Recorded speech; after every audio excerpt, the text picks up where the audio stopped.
Good morning. Yep, just missed the song change there. Another rather abrupt end.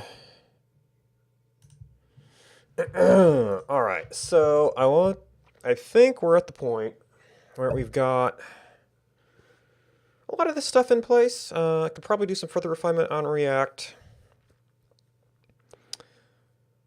There's probably some other libraries and Redux. There's probably some libraries and things that I could also look into around there. It's probably about time to mess with Webpack, although I think... Yeah, we're not translating very much right now, so I would at least like to have...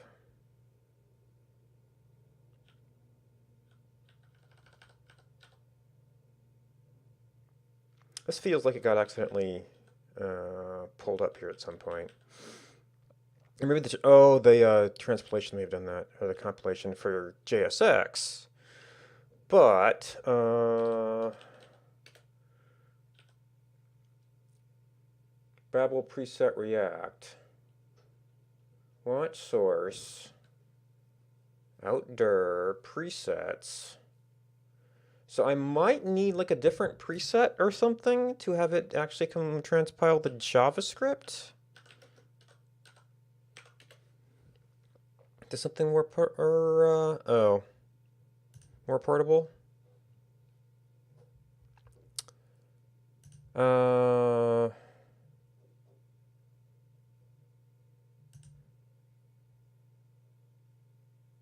Core, Babel CLI.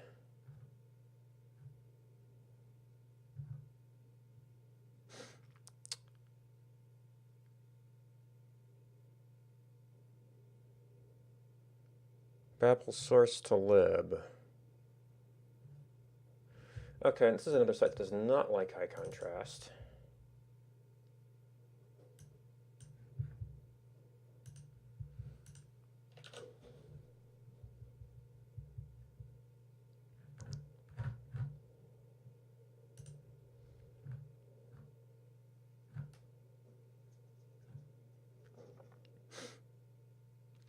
Preset env. Babel RC.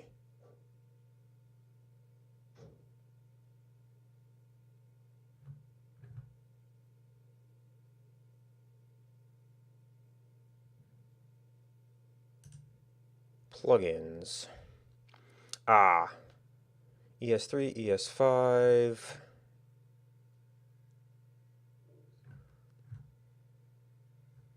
And I guess there are actually some other things here. So this is like a whole bunch of... Okay, JSX.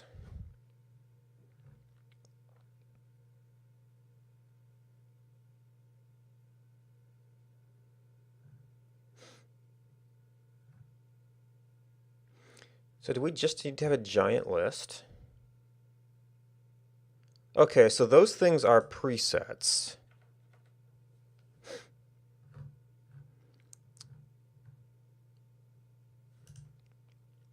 So ES 2015 is a preset.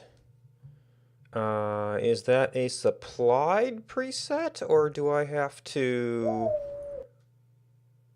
And Anthony Pereira, thank you for the follow. Glad you like watching me puzzle over documentation.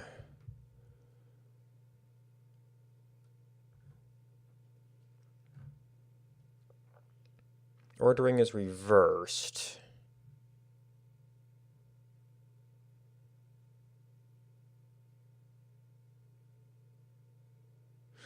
Most users list before stage 0. Wait, what's stage 2?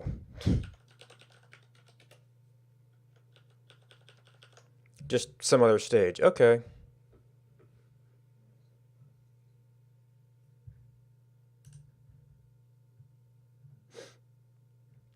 So do we just have that, and how does... This is plugins. How does CLI... Well, we're back to here.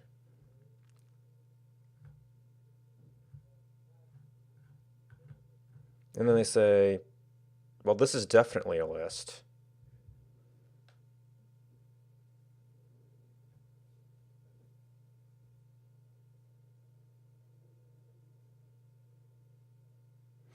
Babel preset env.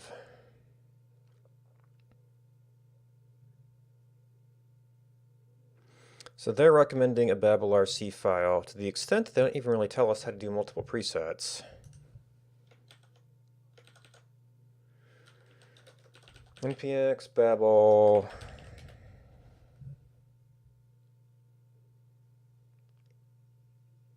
Because it is a presets list, comma separated list. So the way we would do this would be ES 2015.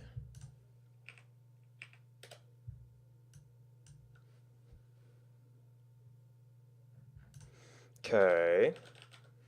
Public, well, I mean app, no, that doesn't look terribly compiled to me.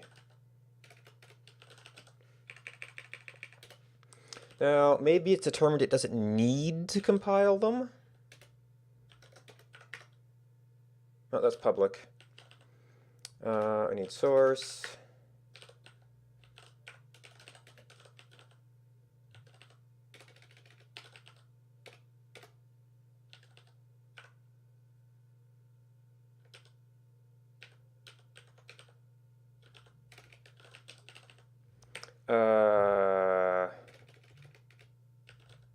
There we go.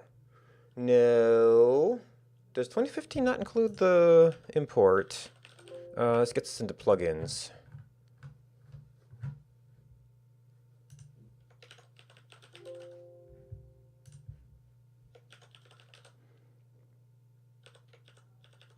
Or maybe it's under modules. Transform async to module method. Presets and loose true. AMD, CommonJS, SystemJS, UMD.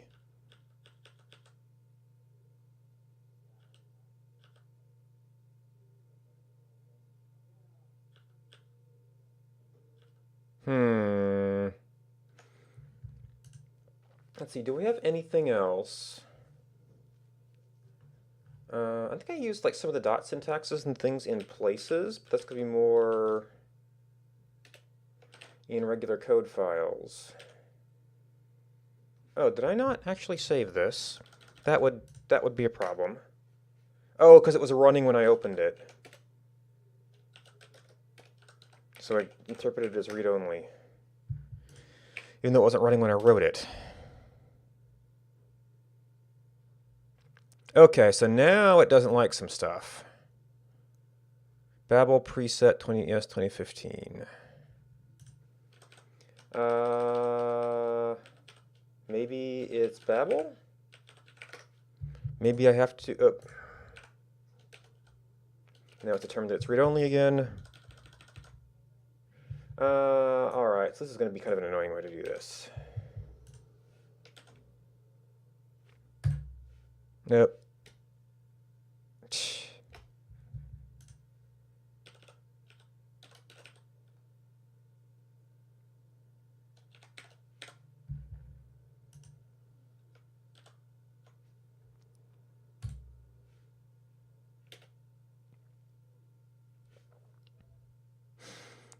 Okay, so it's still...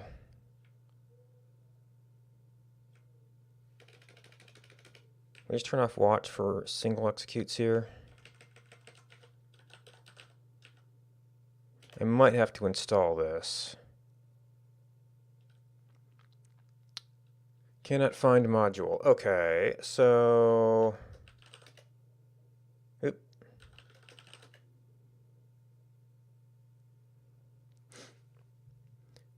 Required by... Babel preset React.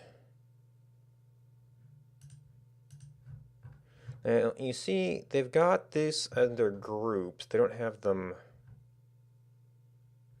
Okay, plugins in a preset. Stage X have not been approved. Possible Babel plugin. This is working on next yearly release.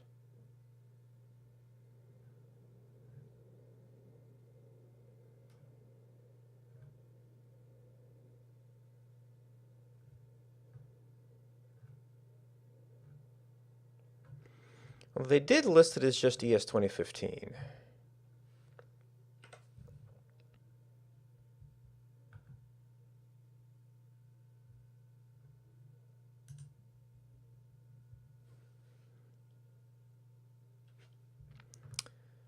Oh, goodness.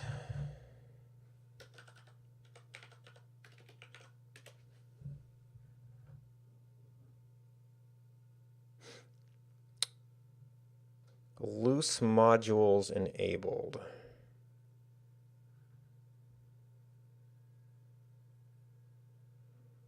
Loose mode. The problem is that there's many of them. And that's not listed as a official thing.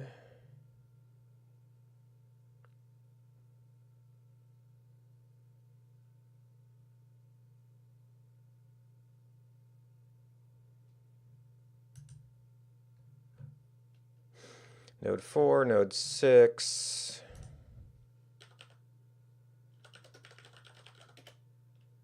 This is Node 8. And apparently people are only using this for lower versions.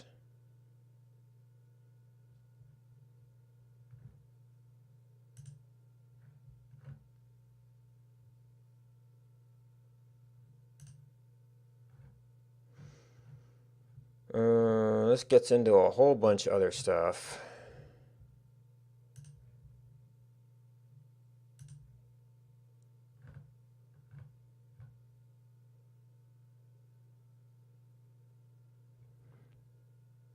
Wait, modify. Oh, this package has been depreciated.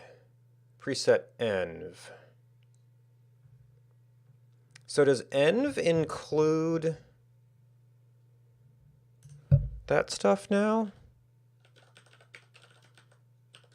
It did not. Oh, maybe environment means like JavaScript environment? I was thinking it was more like environment variable RC file stuff. Main Babel monorepo has been archived. How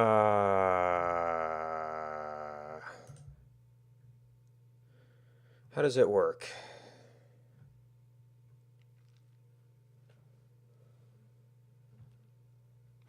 Target environments.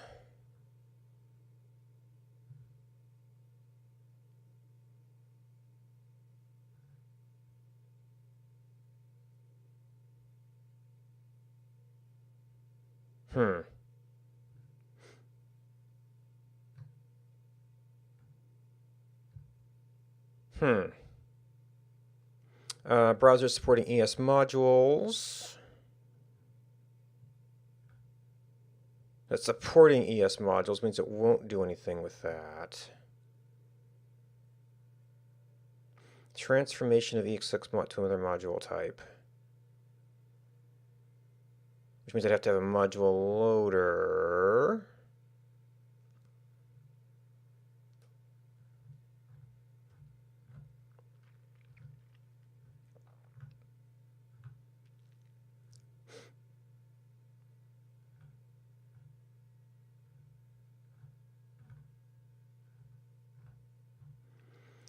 Parcel transformations.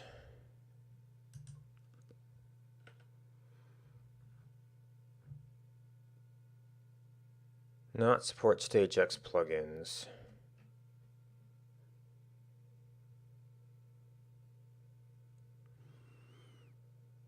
List of plugins and passes it to... Wow.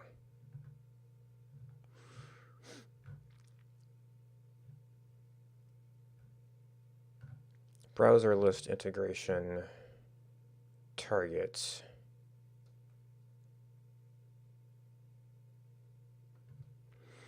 Minimum environment versions to support.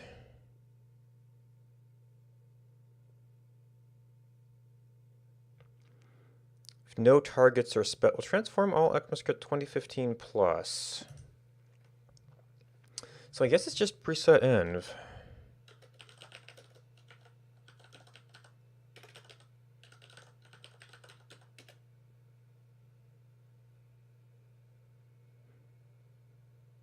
It's not clear what that was doing before.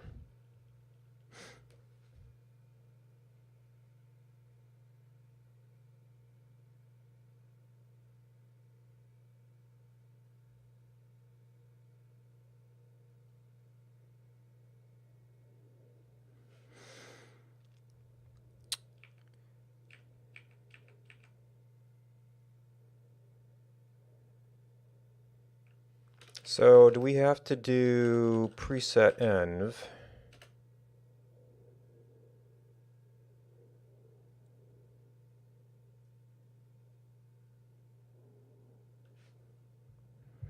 Compiled 14 modules. Aha! Define property exports ES modules. So there is a require. So yeah, we didn't really specify what to convert it into. Yeah, so create class. So now it's a very, very transformed thing. Does this work out of the box?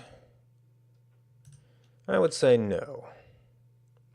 Exports is not defined. All right, so where does this start? Script type equals module. Well, it's not necessarily a module anymore, is it?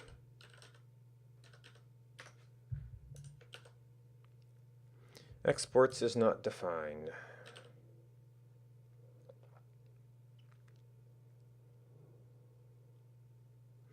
App.js.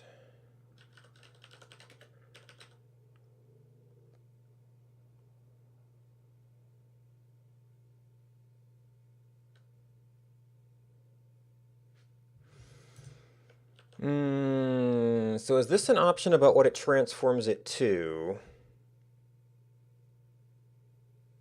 Because, like, what does the default transform it to?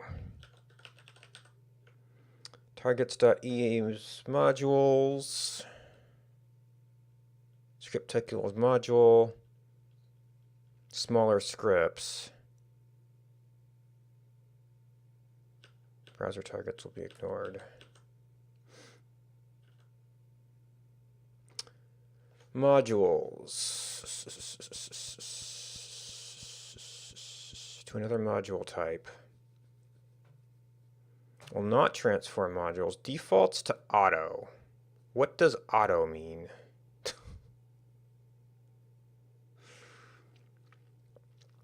AMD, UMD.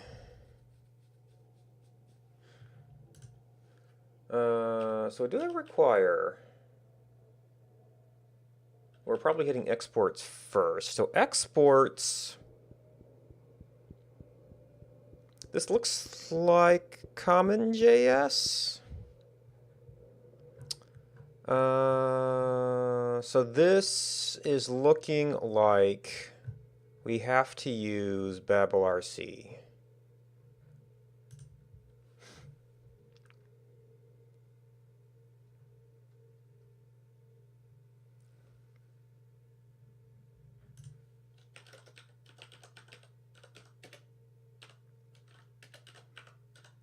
In order to get enough stuff in here. So presets.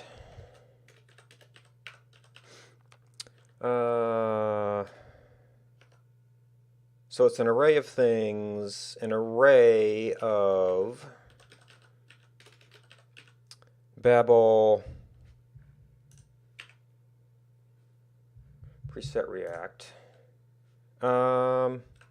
Actually, you probably don't even need options.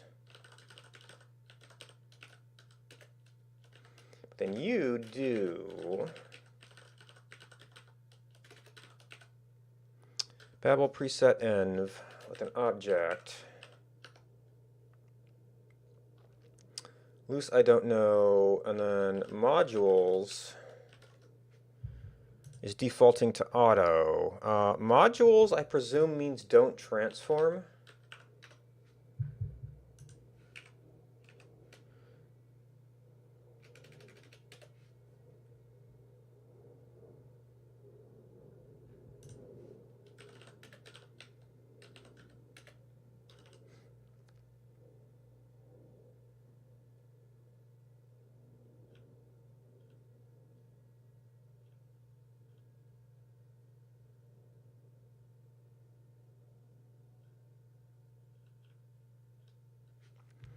Well, it does something. Sort decorations may only appear at top level of a module. Ah, okay, so it does some backwards compatibility, but does not touch modules at all. So UMD would allow it to load. Oh, this is actually JSON.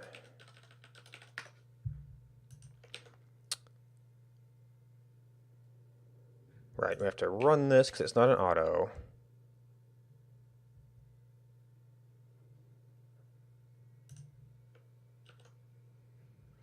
Store is undefined.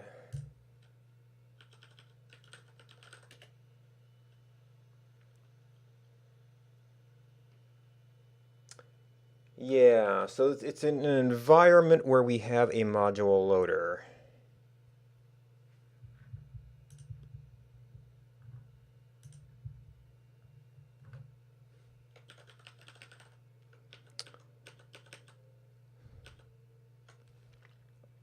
AMD, UMD, System.js, CommonJS, CJS, auto, false. So we have to have a module loader.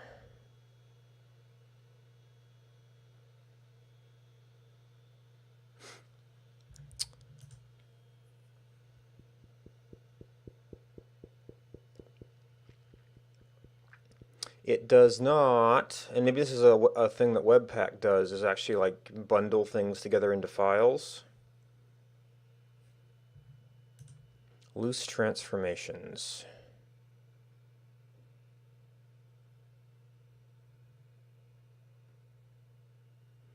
Simpler ES5 code. Potentially faster. System transpiled. Ah. Okay, so this is not being strict with some of the effects of things. This has nothing to do with modules being combined or not. Yes, okay, so this is a pure, Babel itself is a pure translator. It does not do like file concatenation. Well, maybe there's a different preset for that. But in the well, at least in the interim, if not later. Well, actually, I think Webpack does do it. We need a module loader.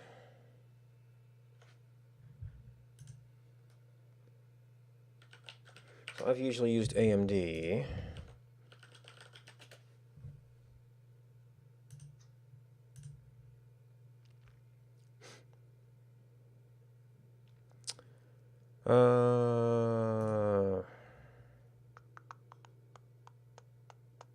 And then they've got their own optimizer once you've got the modules.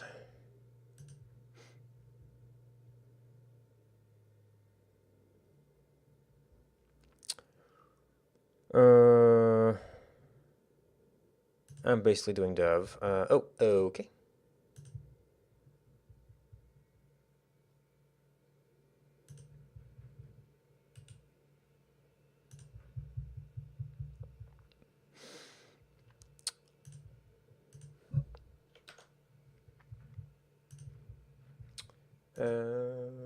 Bitrate calculator, public. All right, and bootstrapping this.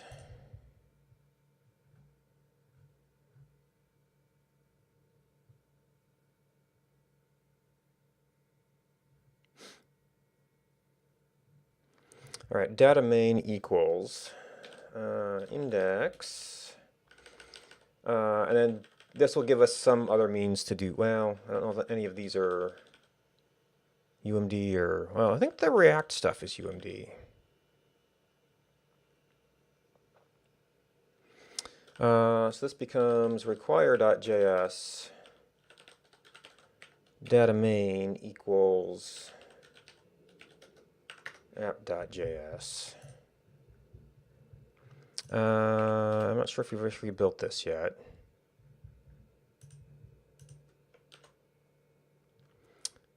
Okay. And then monitor is now in the RC file. Oh.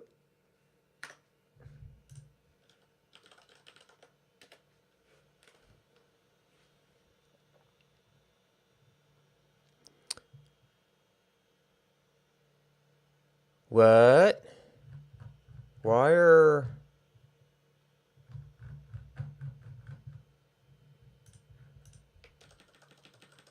Okay.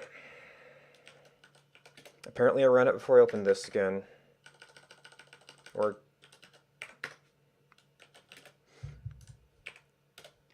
I didn't think I did that, but apparently I did.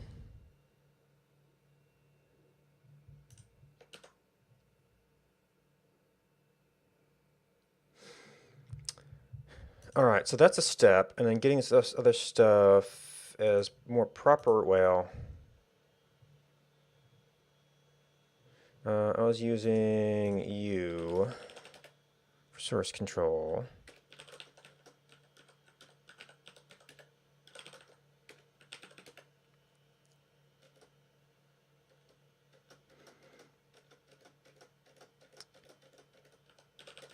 Are there any other files we care about?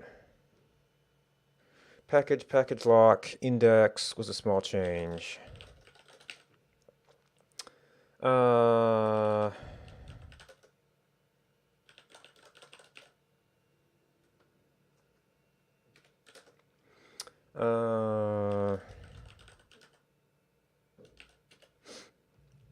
Okay. Now, can we...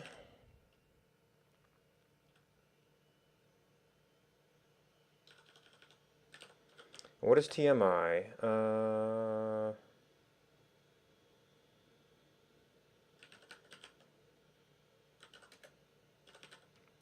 I see a require here. Type of require. So I don't know...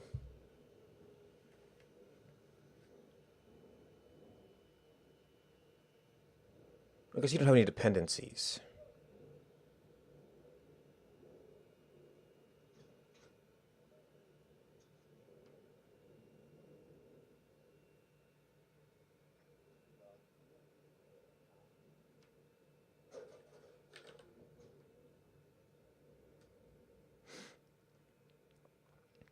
Well, actually, yeah, those shouldn't need to be further transformed. So, chatbot. I don't really care about this one for the most part. Should be the only thing using TMI. So this is going to translate this to require.js. We're not using it directly. I almost want to do that, but import star as TMI from tmi.js and take it out of, oh, we do need buffer index.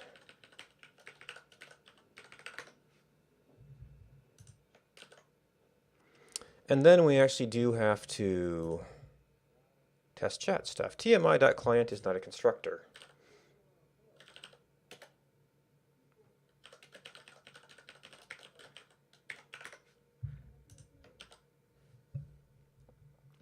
Object default undefined. So for the translated modules, we seem to be working fine. It's possible that TMI isn't in the right format here. Alright, so let's... Well, I don't actually know if that's a UMD or what.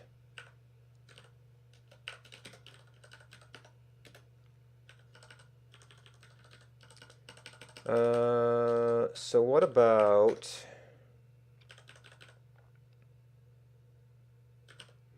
React? Unfortunately, that's like all over the place.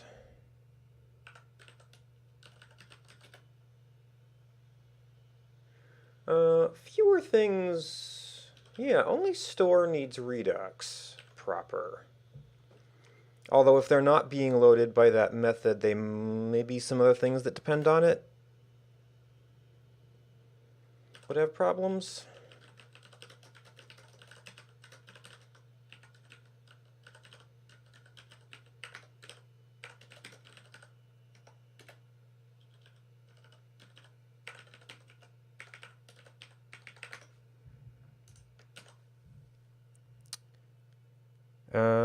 Redux is undefined. Oh, is it...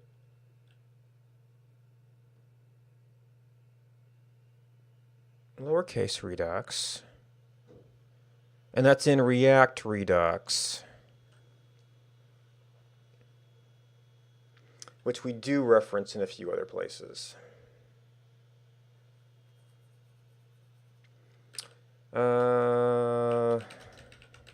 Public.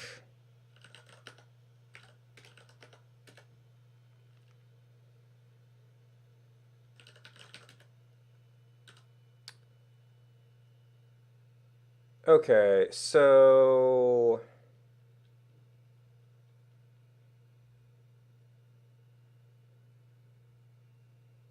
it expects to find a module called React DOM.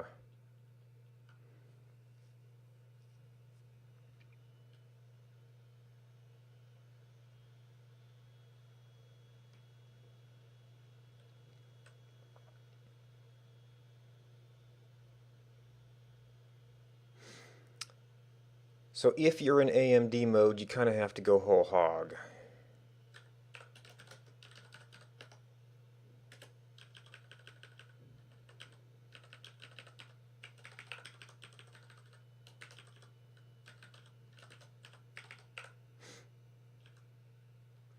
And we're not sure if TMI is compatible. Which means, unfortunately, if it's going to look for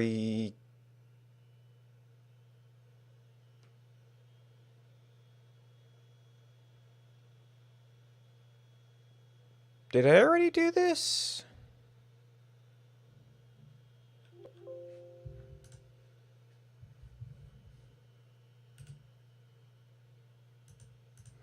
Maybe these are left over.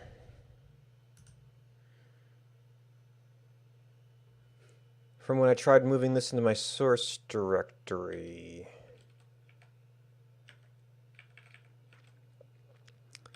Because I think I have to remove development from here for this to work. Since things like this are requesting modules by name. Alright, so now we have to go through all of these things. Well, pretty much everything. Import star as...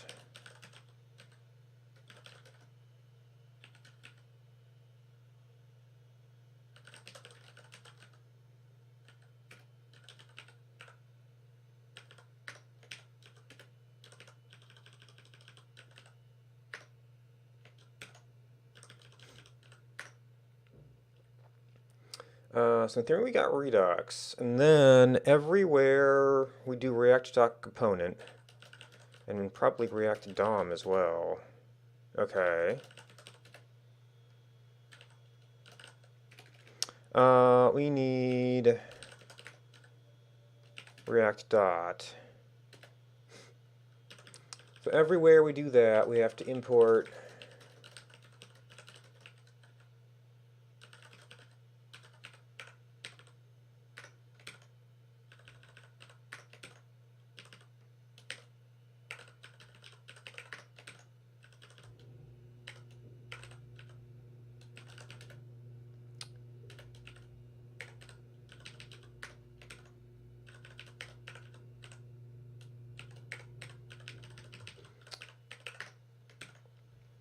Well, spacing adjustment messes up buffers.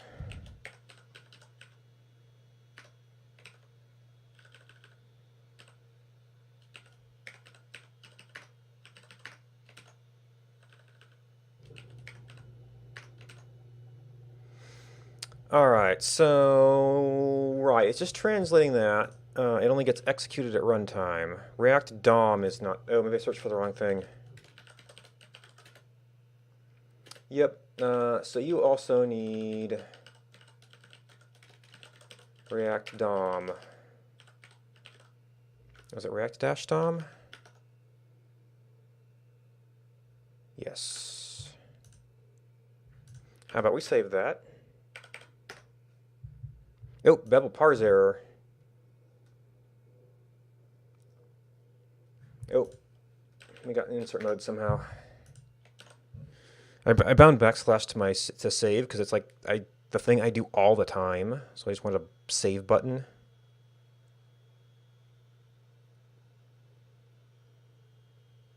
Okay.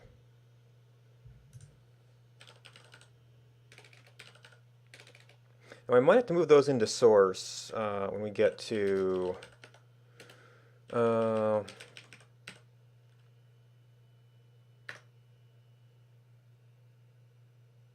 Webpacking stuff. Now TMI.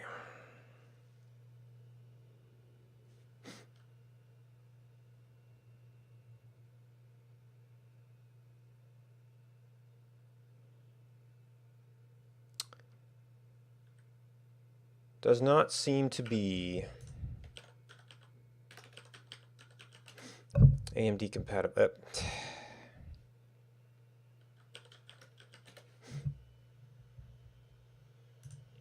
Does not seem to be AMD compatible.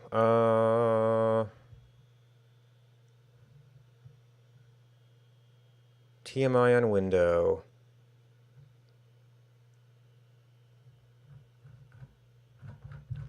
Okay, I might be able to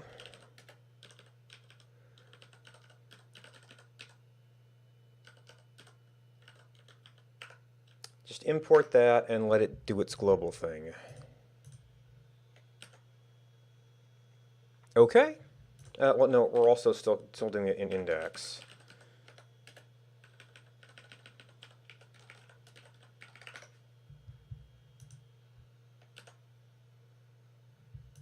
Okay. Yep, and that was that old syntax error. So that's not a nicely behaved module, but we can guarantee that it's loaded beforehand.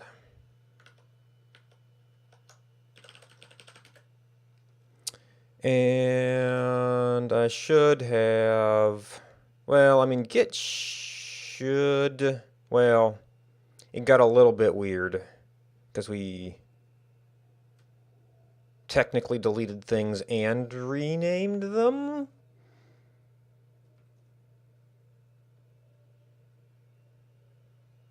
Okay, modified that, modified that.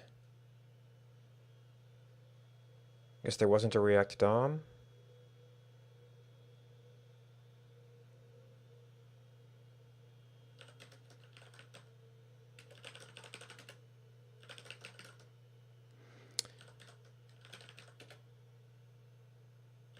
Now, does that pick up? It does pick up deleted. It did get that that one was renamed.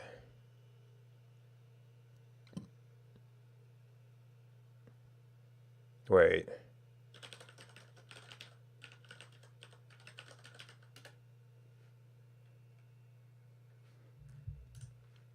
You know what? I was compiling these at one point.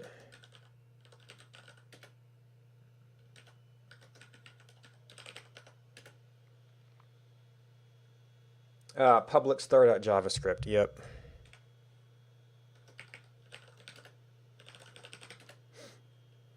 Oh, which also means that I need to add, which I guess is one reason to put them in source and then just hope Babel doesn't mess with them too much.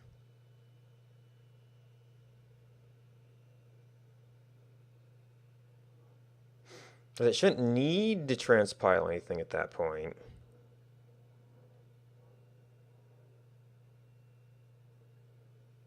I don't know how well it handles that. Would it like double module encapsulate it?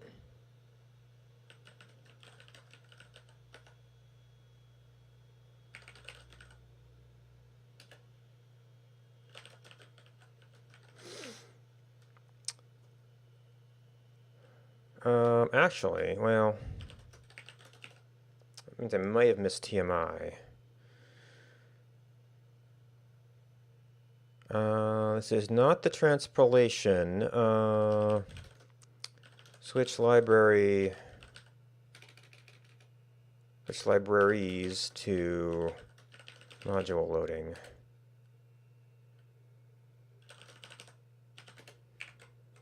What? Minus.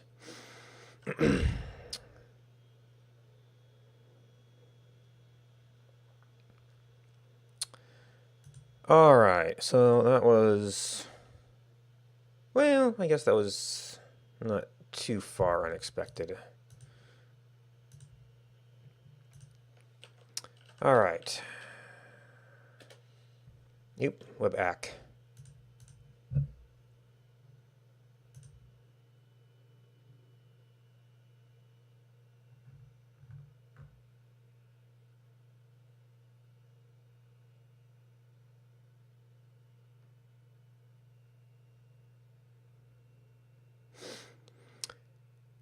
Without config or provide a custom config file. Yeah, that was not what I expected.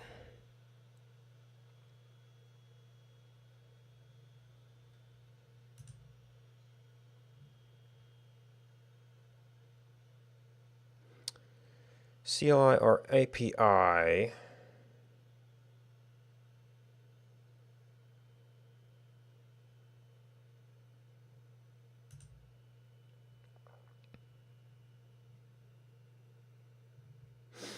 Entry point.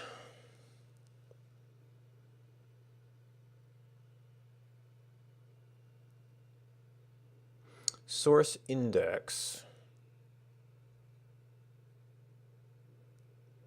Right, so to be configless, I'd probably have to... So React wants it, well, there's a little bit of bootstrap code in app. I could have index import app and then do the bootstrap.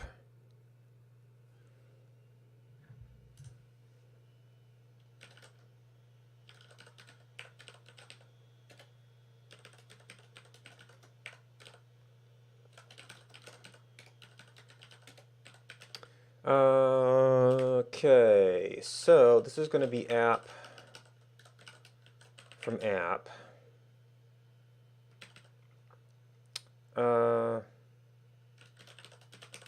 You need chatbot.connect.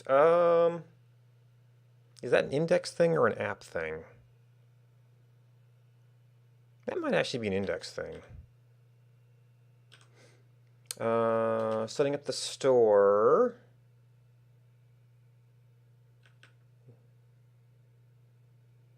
It's kind of an index thing.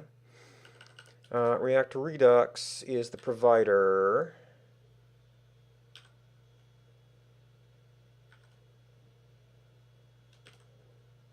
React is React component, which we don't directly need.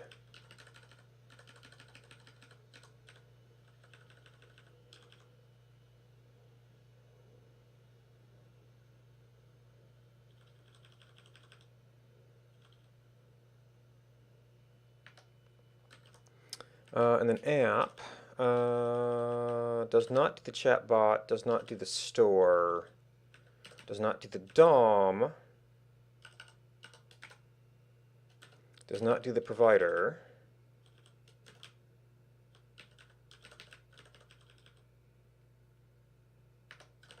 And then our index.html would load index.js. It's an old error. React is not defined. So apparently I was mistaken about that.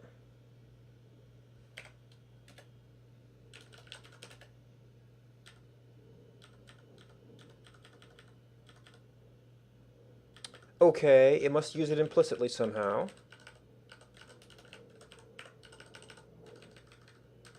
In one of...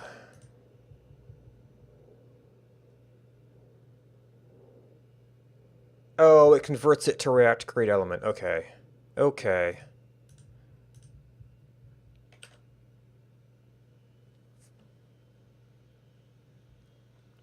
So anything JSX is going to need to import React, pretty much.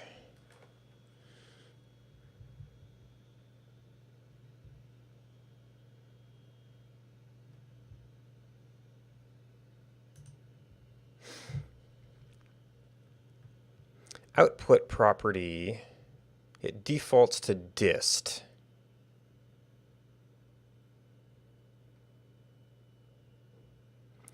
So we could either move everything, which might provide a way to clean everything up, or just accept that it's dist instead of public.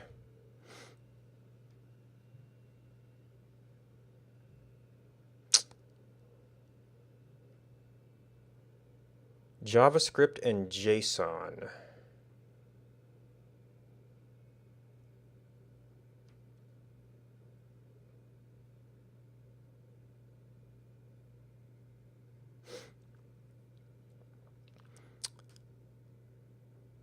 Use property.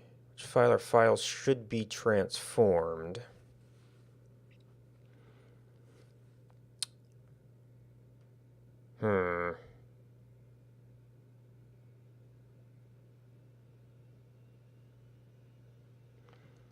Instead of require import,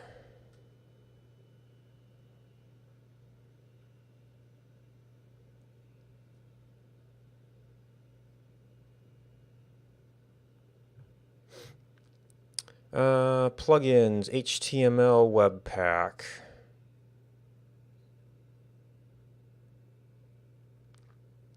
Injecting automatically all of your generated bundles.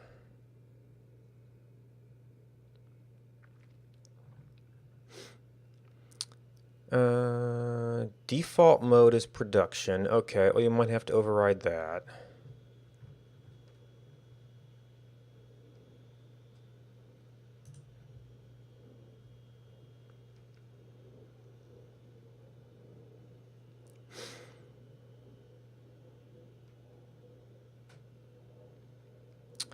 Okay. npm install Webpack. Webpack CLI.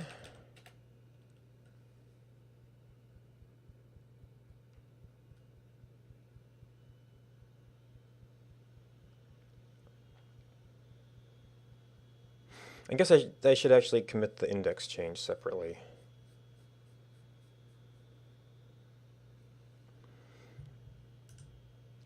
Because that is an independent transformation.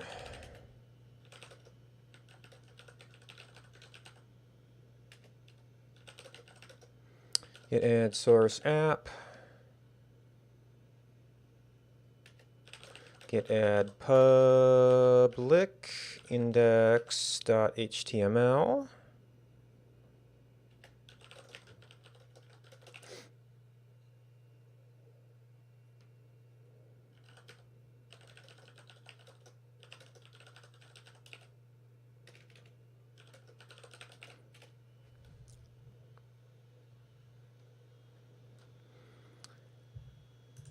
Okay. Project.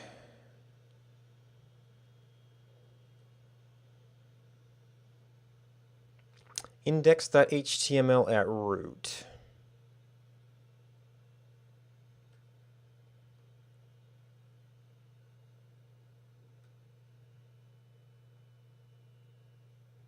Script source equals index.js.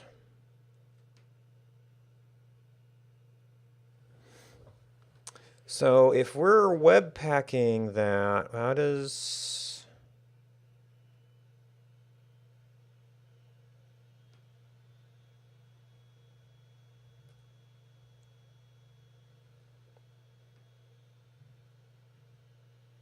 Okay, so this is the previous state.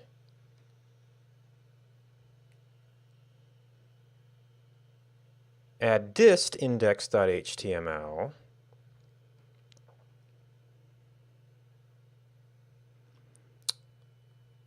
Lodash is an npm module.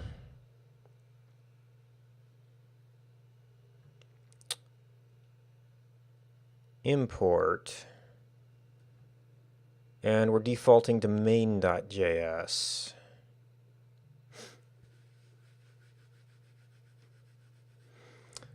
So this looks like this might be a case where we have a kind of move. Well, I guess Git will turn it into a move.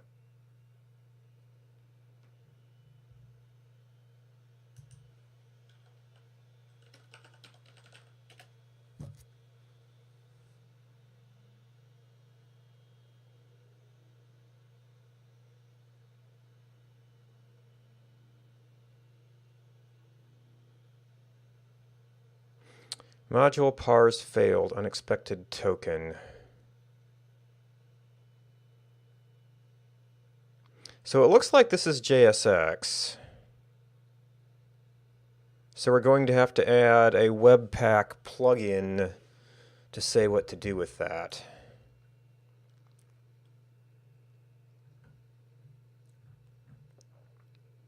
Using a configuration.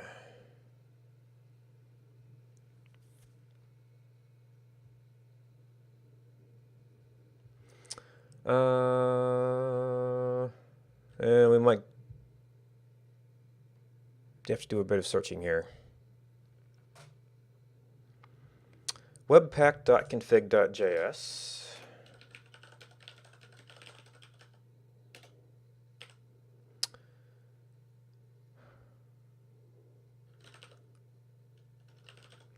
Const path equals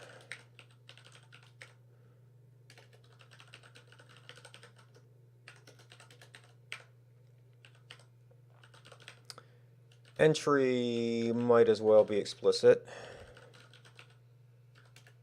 Output. File name. Okay, so default. I guess that avoids any conflict if it's in the same place.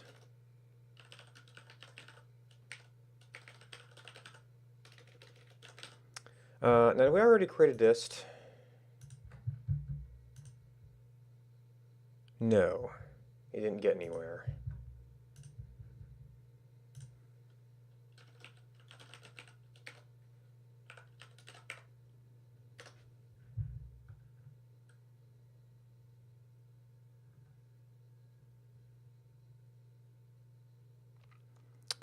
Okay, so that's the default name. It doesn't tell us how to set dev or production mode. Yeah, wrong window. Okay, so there's development.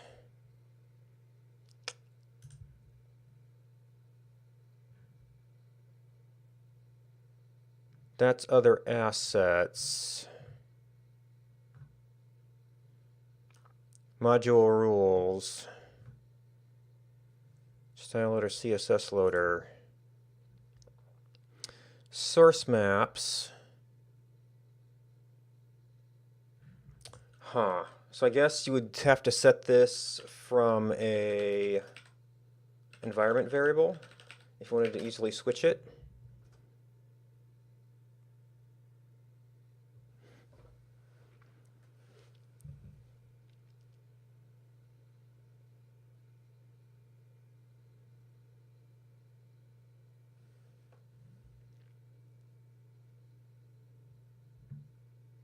There's dev server instead. We haven't got it to compile though. Authoring libraries.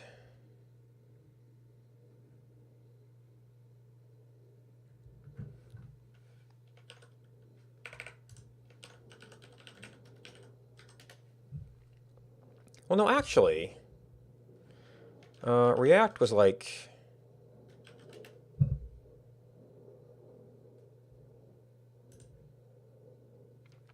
assuming Webpack.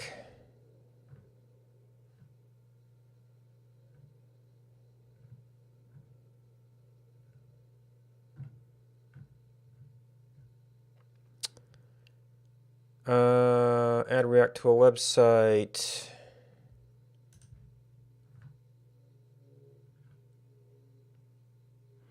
Create React app. That does like everything for you.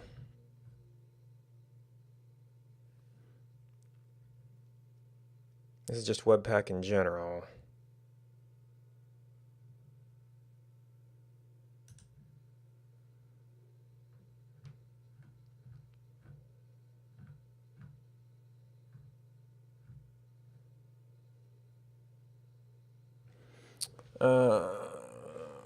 Babel.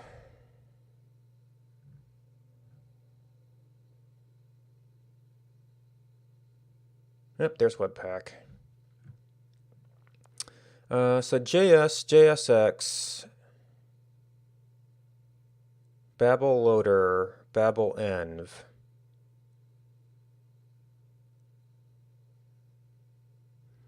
CSS, resolve.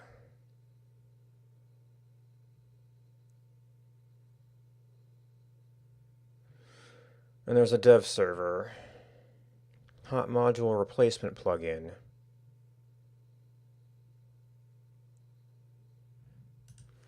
So maybe Webpack itself doesn't default to running Babel.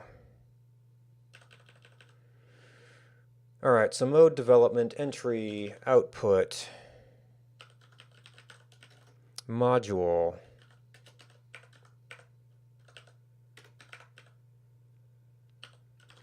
rules,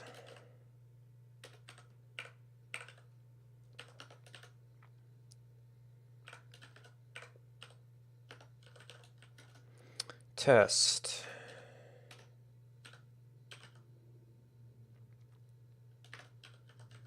and I'm getting a bunch of lag in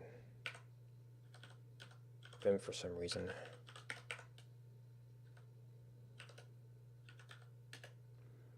Okay, JS or JSX.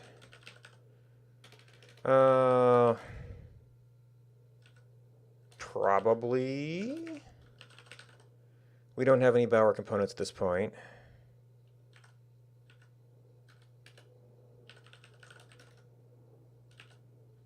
Oh, maybe we have to actually install Babel loader.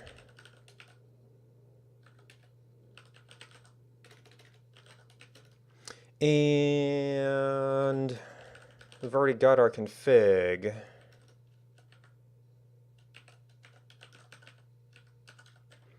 Babel env and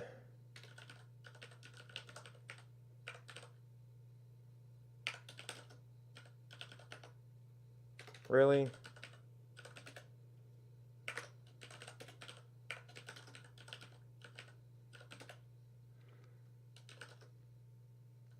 Wait.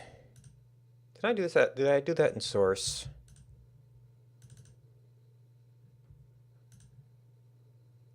Babel RC.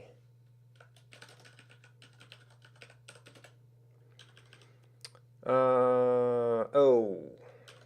Well, Webpack might take care of the module stuff. We'll have to see.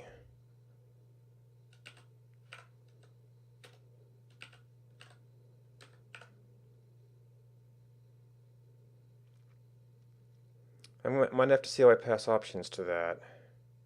Well, that's probably the same syntax, right?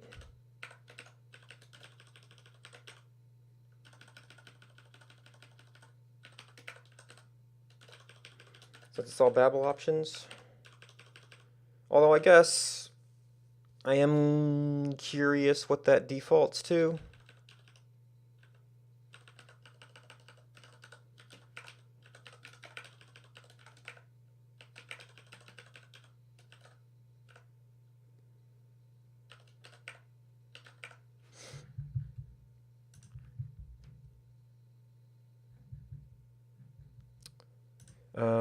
I am not doing anything with CSS right now. So we've got options. We've got rules.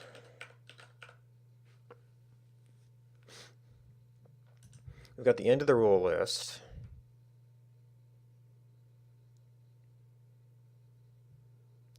I don't know what resolve does for me.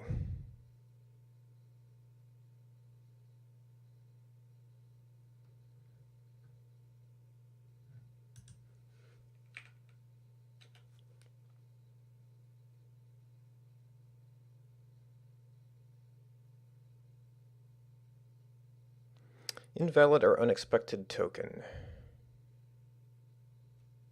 Well, that's not very informative. Do we have to install Babel Loader?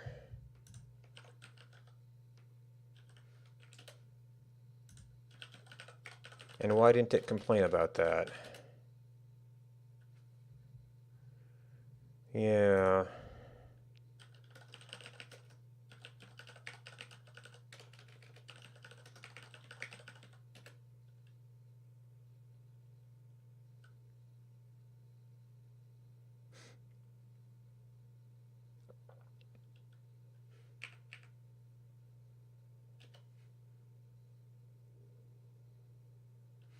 Oh, wait. Did I do this in source? Yes, I did. Well, no,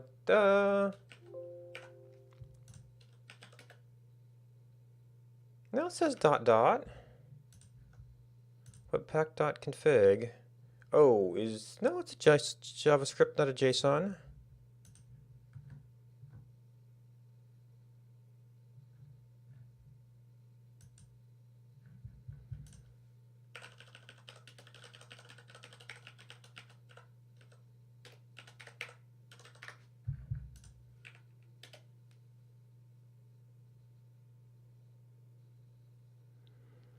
Okay, it's not directly...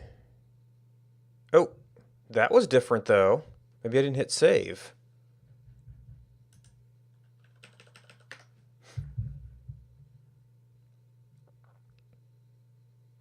Main.js, entry point. Error in source index, can't resolve app.js.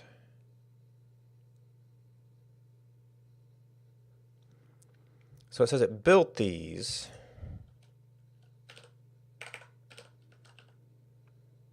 Oh, index.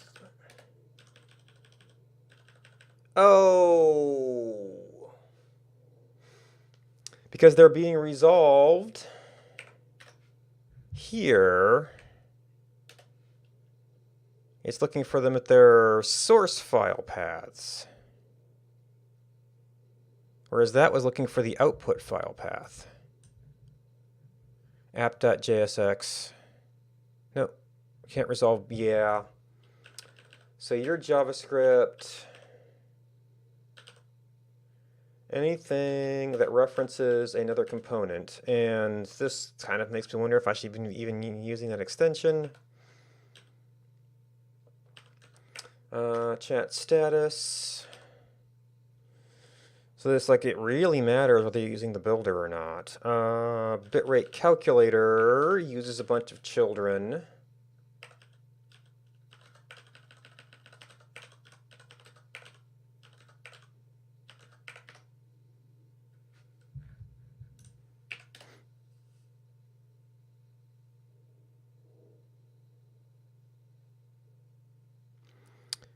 Can't resolve Redux. Yeah, so this is where we have to take all of these things out of public. And if they get recompiled back in, great.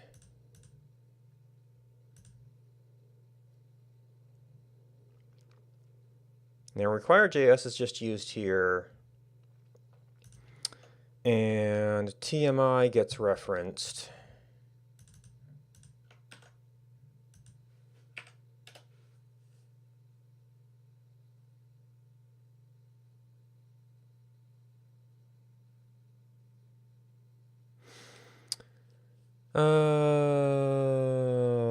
No, someone going to note, code generator has de-optimized the state as it exceeds the max of 500K.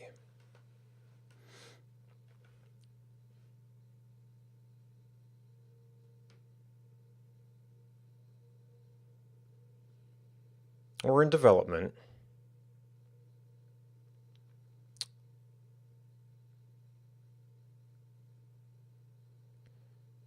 Can't resolve React.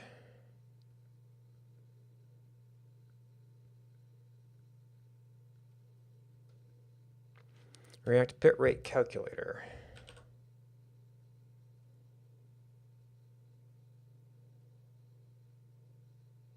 No, React calculator.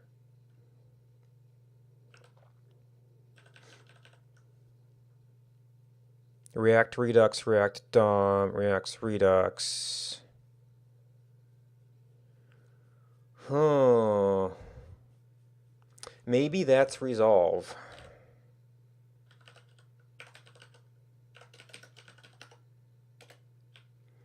Maybe that's resolve.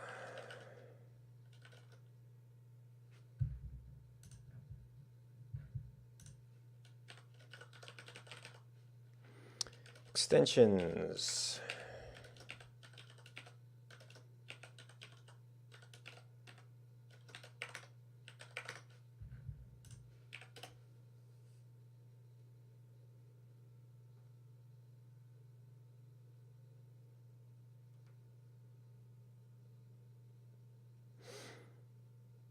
No.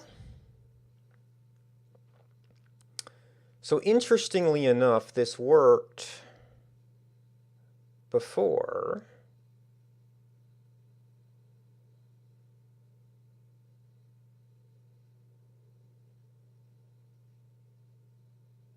Admittedly, we were doing AMD then.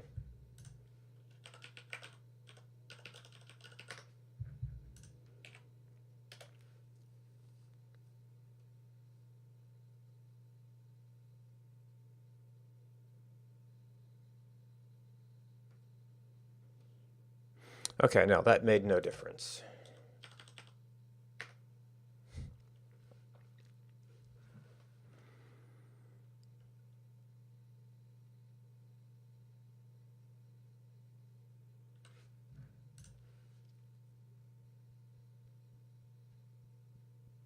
Can't resolve.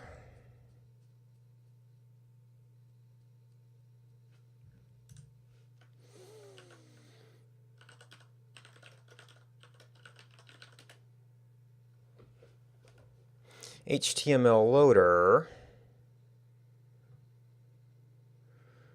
Well, there is the documentation of resolve.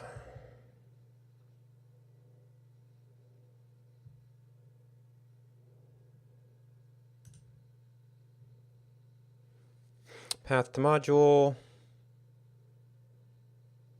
Enhanced resolve. Absolute paths, relative paths, module paths. Resolve.modules.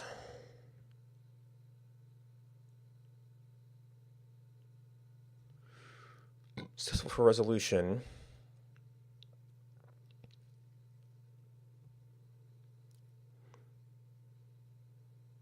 Main files.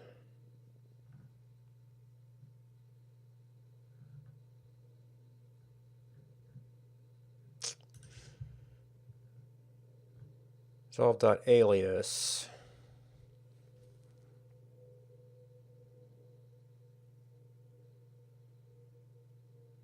Source utilities, source templates, utility from utilities, utilities.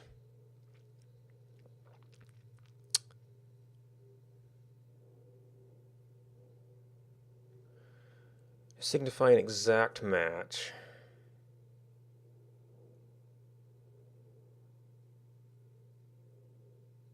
So I could force it by the aliasing things. I could force it.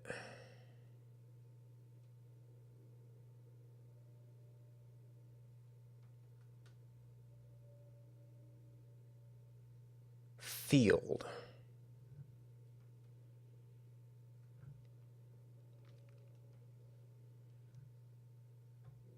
Not allow extensionless files.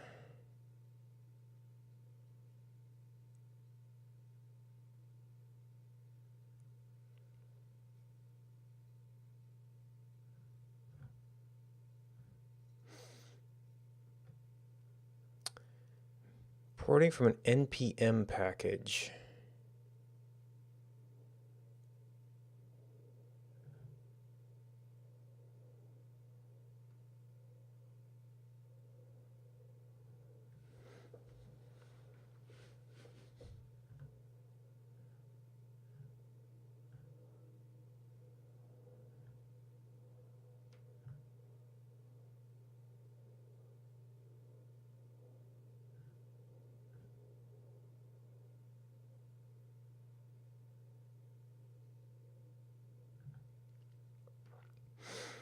Directory named Webpack plugin.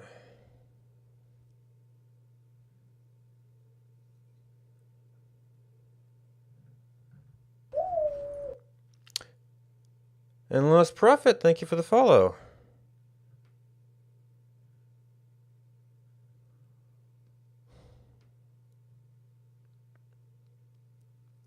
Resolve loader.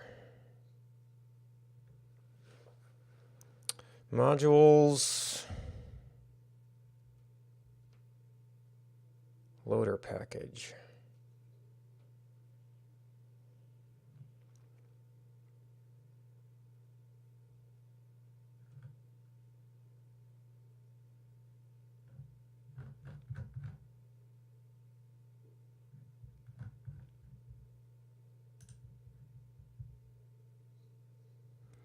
HTML loader. I can't find your modules.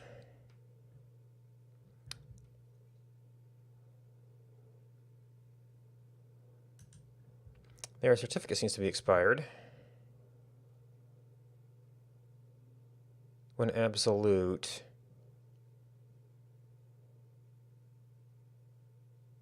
Module FS.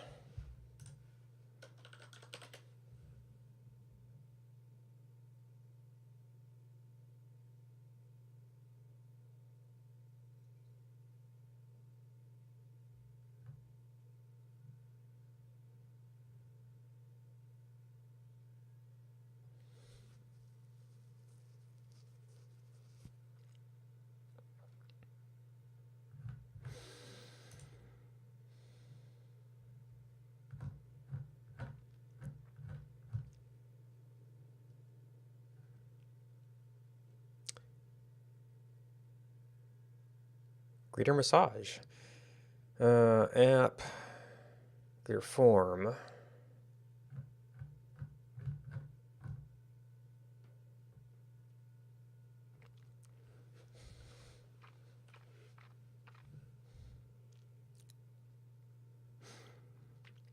I wonder if Webpack is assuming node formatted modules.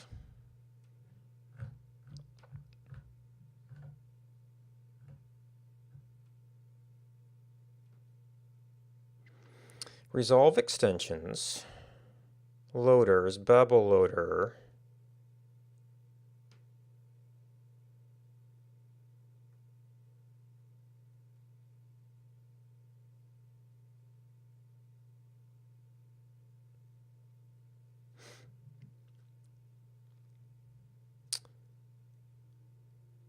This is using test.js X only. Oh, JS with the optional X. I see what you did there.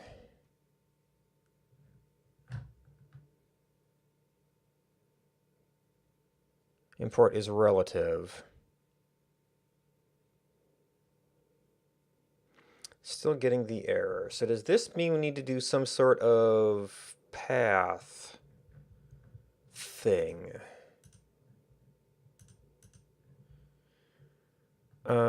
That says we need to load certain paths. Entry.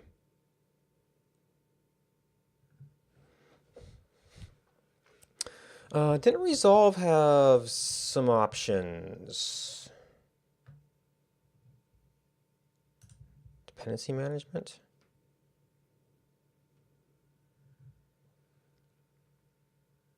Context module.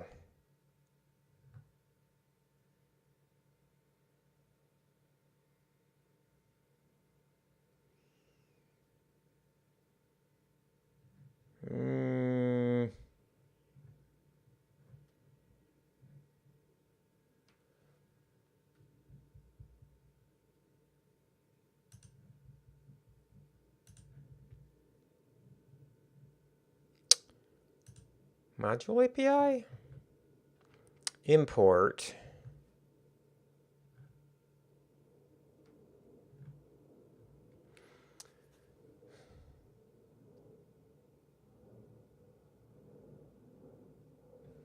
Comments to the import. Name our chunk or select different modes.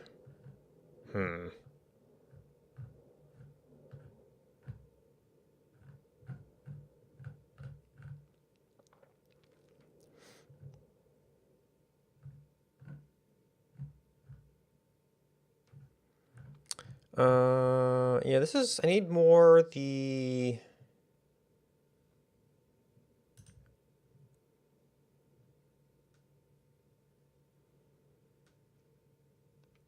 Oh, this is the Node.js API. Okay. Well,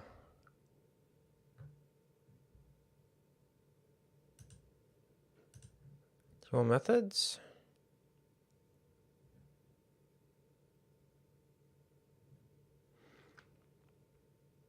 Seems like there was something about... I have a direction to the config file.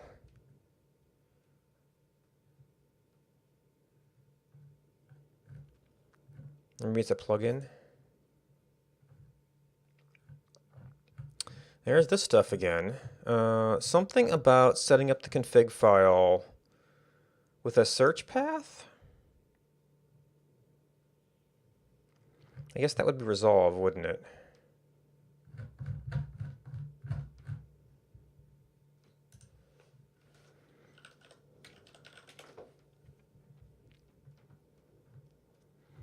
Resolve.alias. We could brute force each of the libraries we're having trouble with.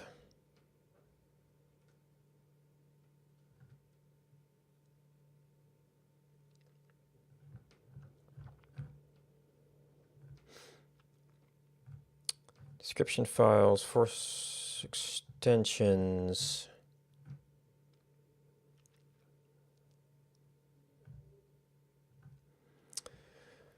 File name to be used when resolving directories.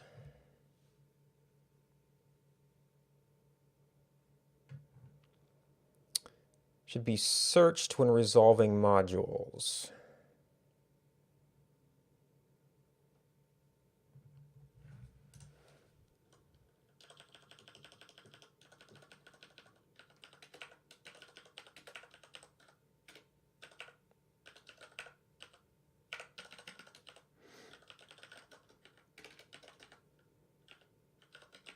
I guess maybe what I should do is actually have like a lib for the React stuff.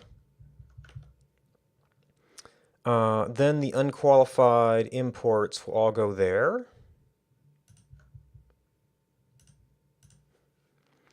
That might change. Right, because I'm importing them as dot slash. But some of these libraries are then doing the unqualified import, which is causing us trouble. I could just make it source.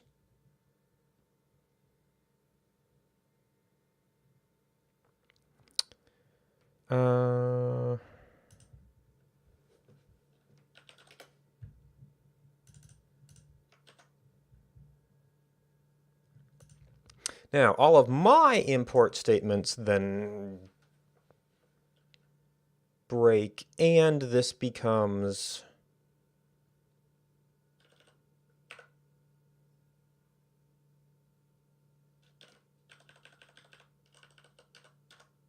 Well, they change.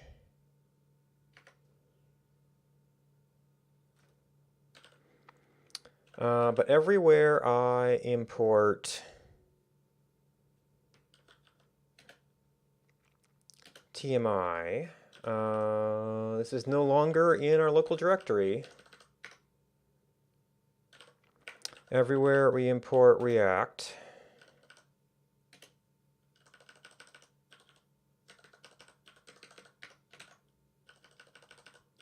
and React Redux.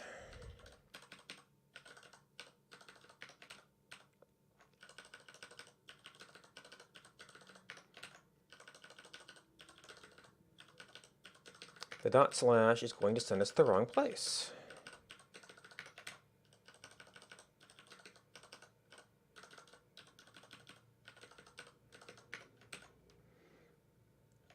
That'd be fair. Well, I could actually drop the extensions with Webpack, which that was kind of one of the things that AMD did, is that they didn't really care about the extensions as much. Okay, these all need to be... actually, the extensions probably would work, but...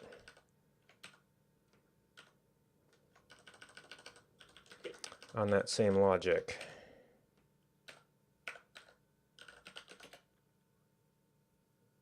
Okay, we got you, got you, got you.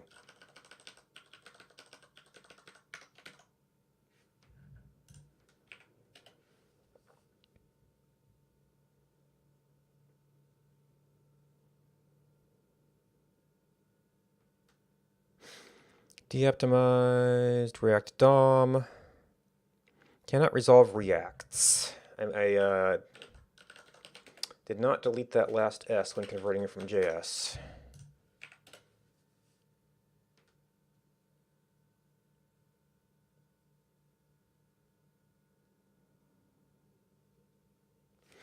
Okay, so now, since I did reuse public, and I think there's some leftover junk in here anyway. We do need to keep require JS. Index should be compiled. Main should be compiled.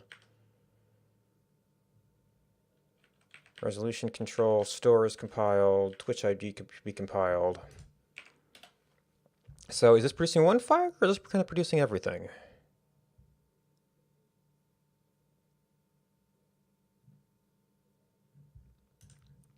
It produced one file.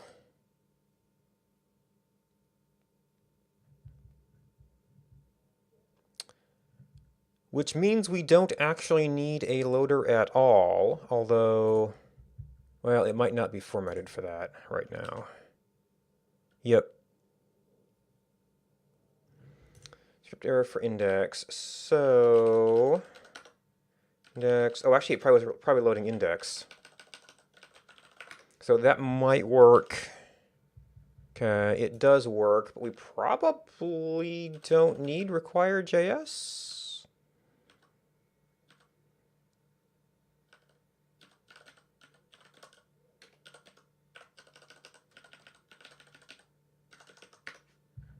Unless you want to do some dynamic loading.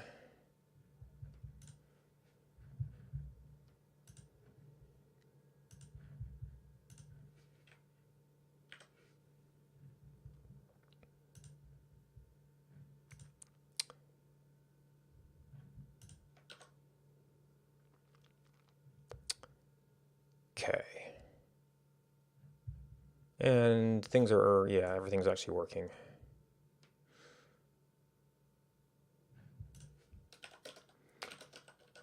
Webpack. All right, and then we don't have it doing, because module format doesn't really matter at this point.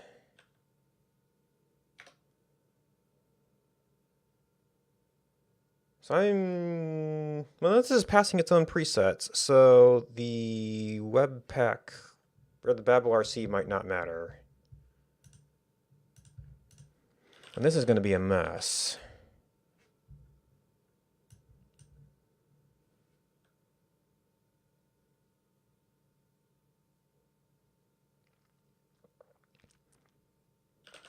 Okay, so git add, git add, git add.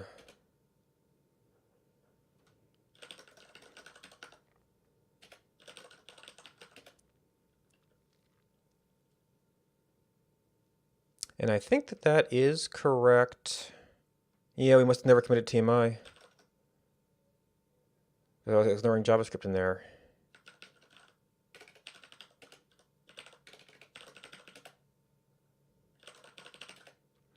And it did get many of those as renames. I must have never committed Redux either.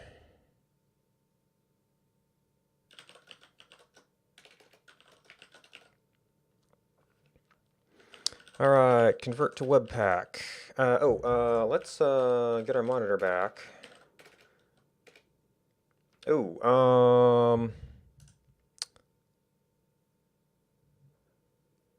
Well, this might be a dev server thing. Well, no, I mean, it's fine. We'll get it to live update next step.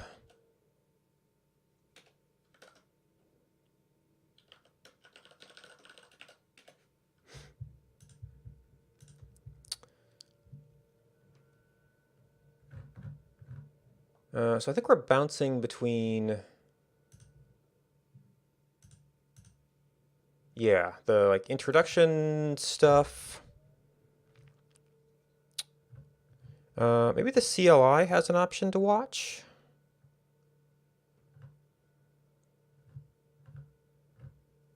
Common options.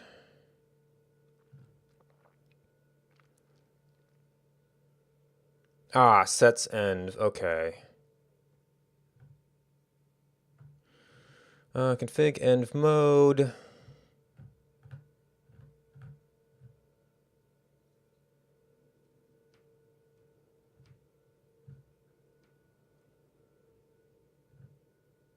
Watch file system for changes. No indication of arguments.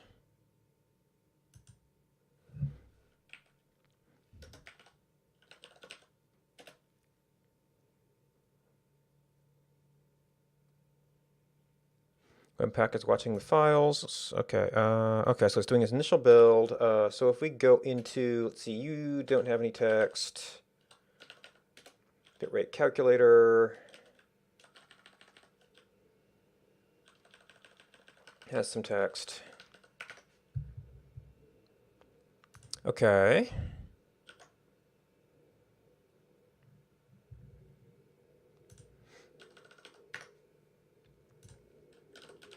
Okay, so bin monitor becomes Webpack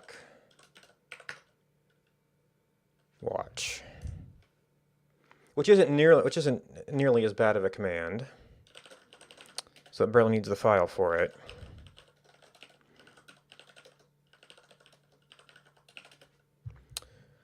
Now, one of the things we commonly see is Webpack dev server. All right, so now introduction, plugins, hot module replacement.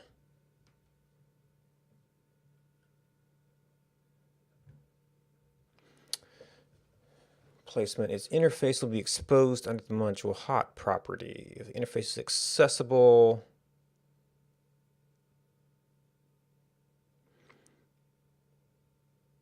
so this is very high level, or very low level.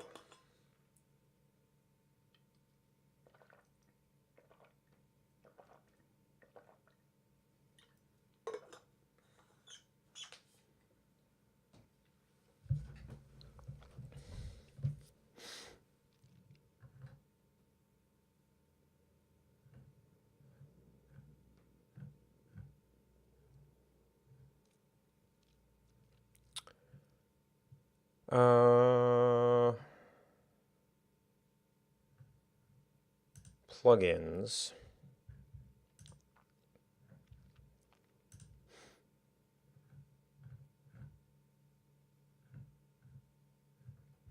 Well, I think we did have this in this other thing we found. Yeah, dev server. So I guess that's just a different. Okay, so hot module replacement plugin, dev server. So that must be just a different project. Which it's interesting that they're not considered like a major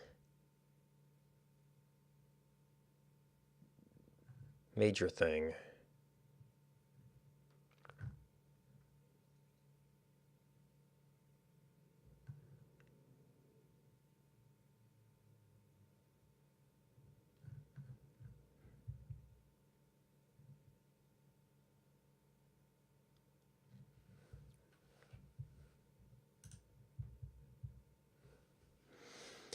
All right. Webpack dev server.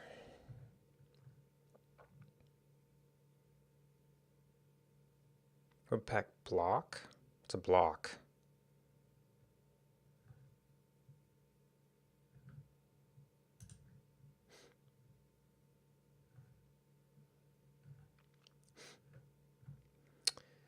Development server that provides live reloading. Webpack dev middleware. Webpack dev server, save dev.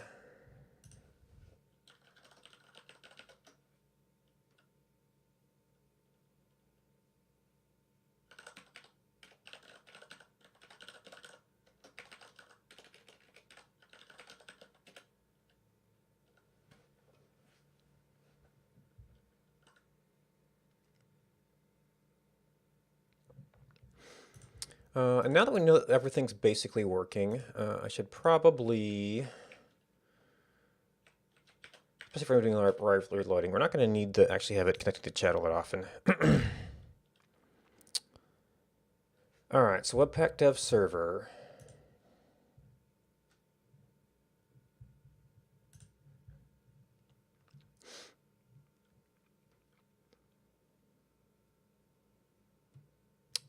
Okay. So that would actually turn this into, and since it's a server, we probably don't need watch.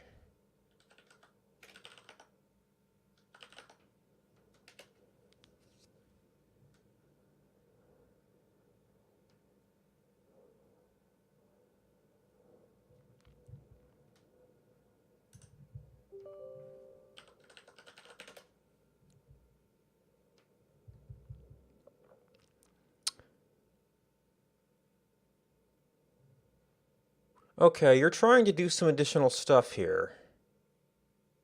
And I don't know why.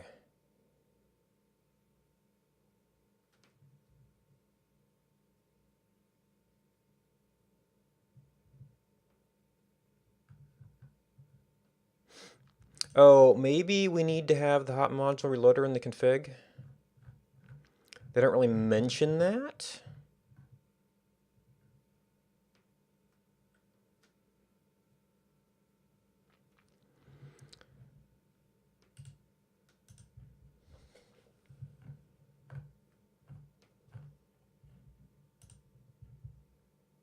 Oh, Webpack dev server. It's in the other tree of modules. Configuration, okay. Development guide. Mode development using source maps.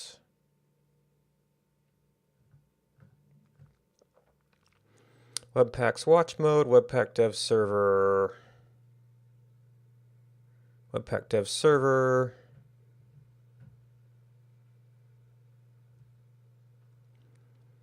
Content base.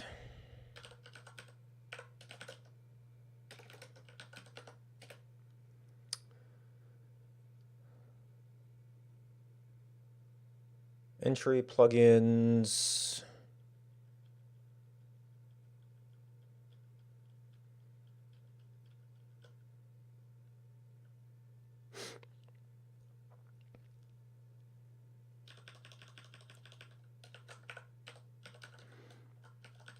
Dev server.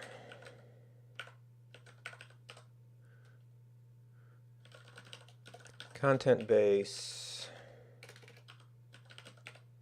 Oh yeah, they might not assume public. Oh, and it's 8080, which I think is the same thing that I was running Elm Reactor on. 8000, so it's a little bit different.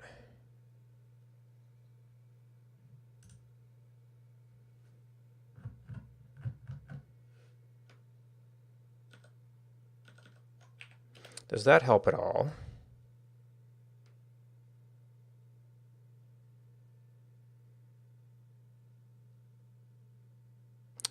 New.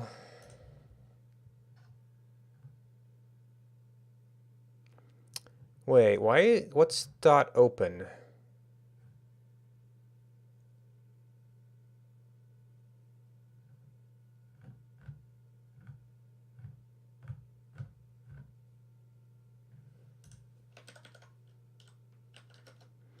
Webpack dev server.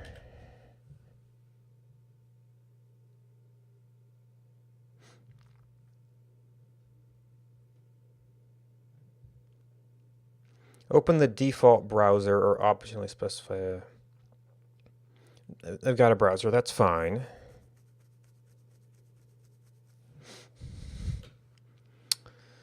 So what are we complaining about here?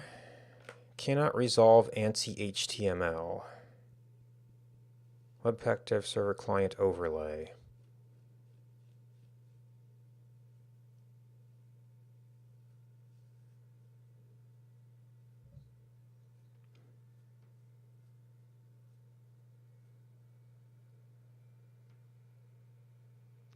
Did it not install its own dependencies?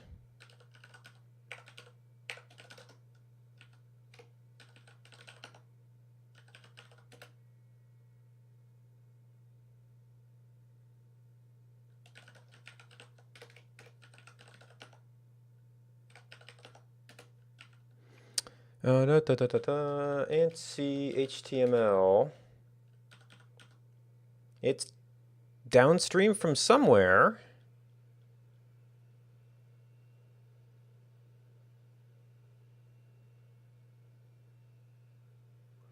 Oh, I bet we have to resolve this in node modules.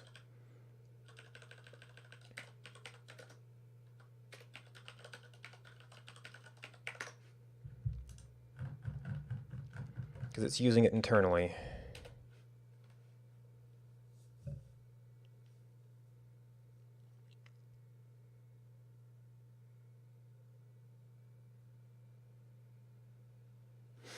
Okay, and now we went Yorgon 8080. Marina Fidental. Thank you for the follow. And then probably not going to have the directory in there. Okay. Source map error is not a valid URL. I think I have to add something to for source maps, but that could be a different step. So apparently it's emitting stuff for maps, but not...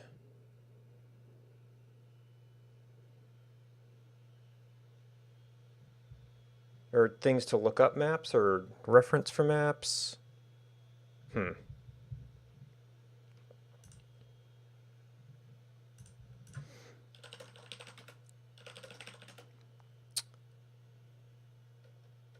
Okay, get diff. Package files are huge.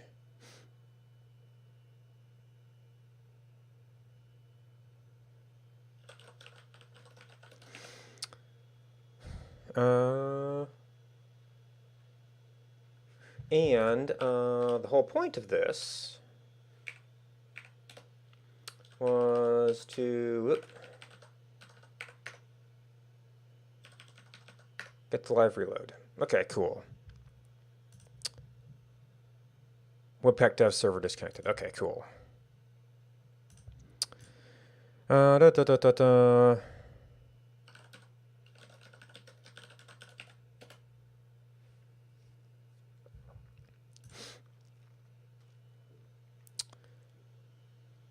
Now, source maps might be a thing we want to look into. The development using source maps.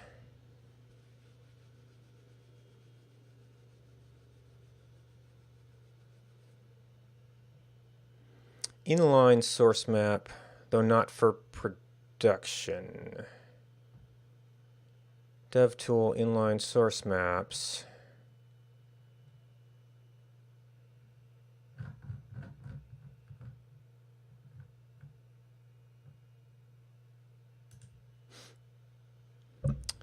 source map DevTool plugin, source map loader.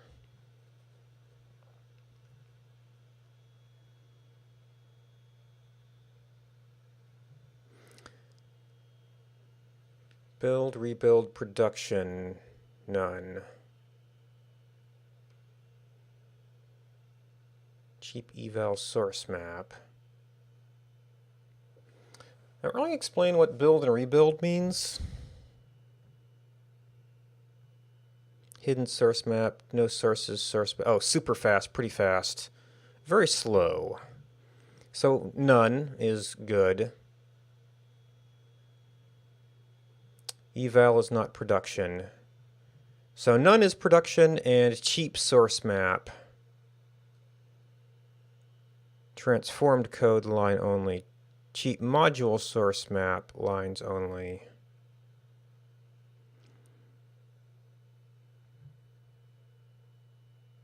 Original source. Source map. Very, very slow.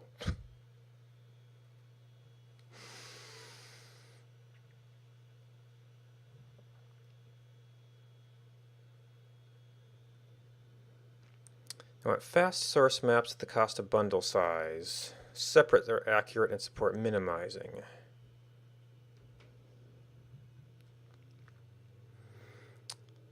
Alternate big blob. You don't see modules separated from the other modules separated. Annotate with module names.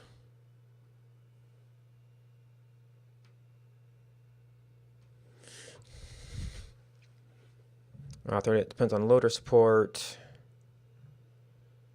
Options are ideal for development.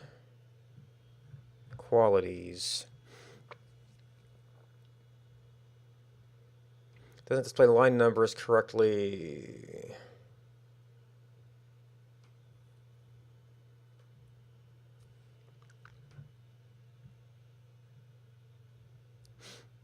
Omit the dev tool option. No source map is a good option to start with.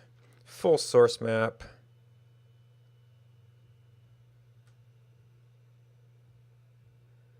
Doesn't add a reference comment to the bundle from error reports.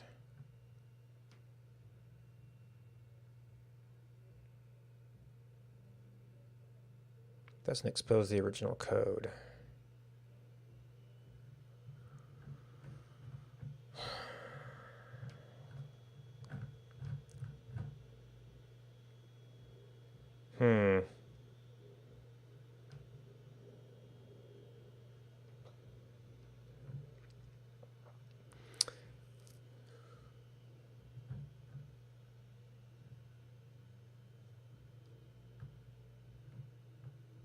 That is not very clear advice. Did this have anything for that? Dev server, hot module reloader.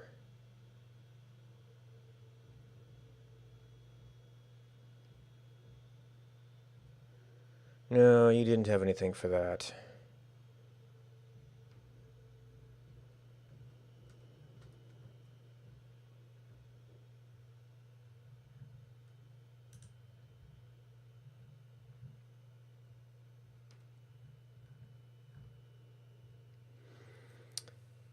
So we have none.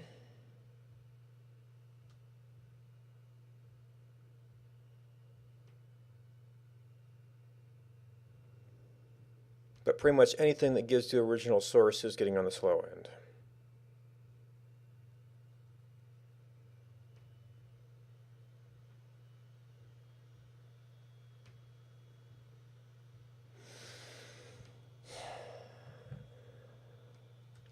And everything that's original source is slow.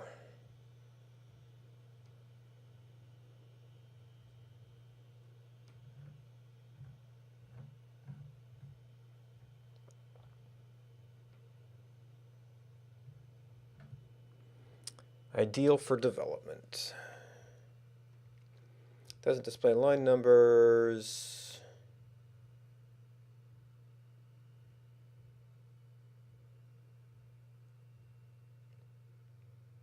Doesn't have column mappings, it only maps line numbers.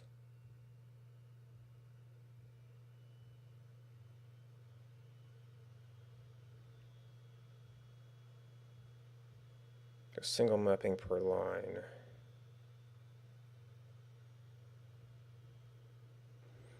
Yields the best quality source maps for development.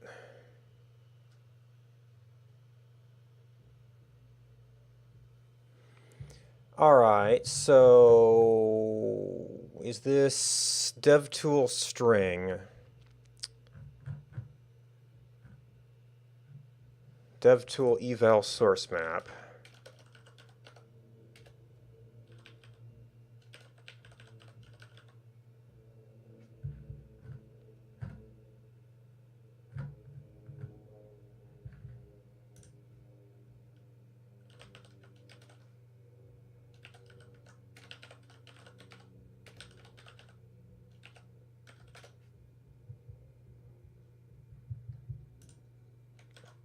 It's going to be config change.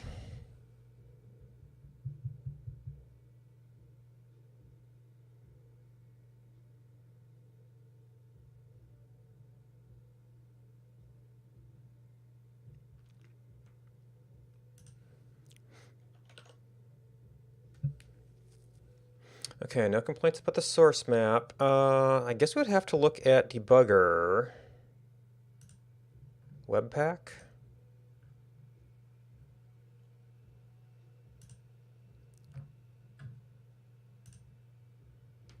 Well, there's some original source there.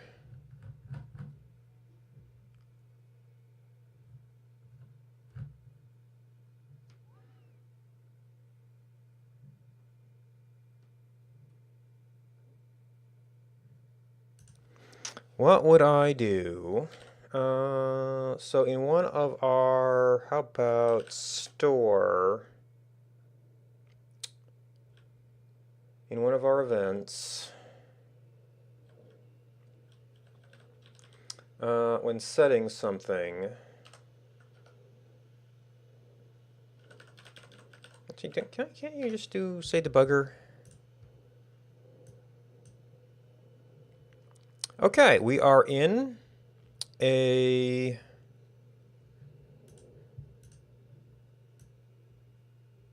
yep, cool.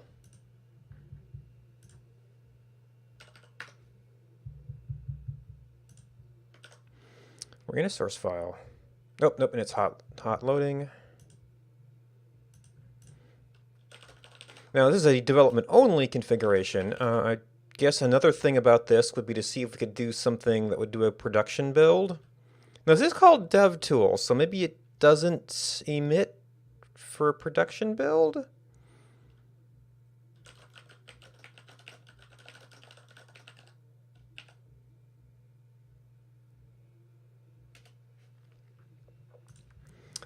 So has it been actually updating 1059? No, it has not.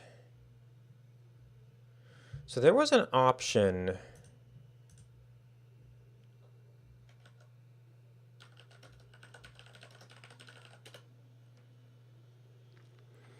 to set env, but man, there's env environment past the config.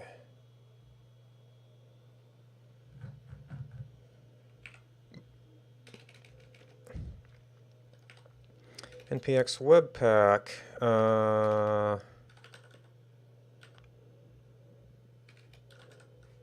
env dot mode.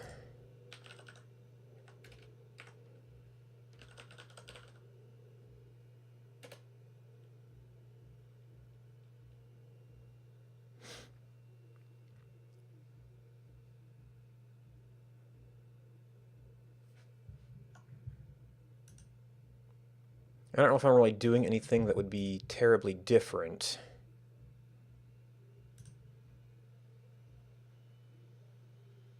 Okay, so it is updated. Oh, this was Webpack dev server. So if we shut down the server, So now we do need some other. Well, as long as we're not trying to do a chat login.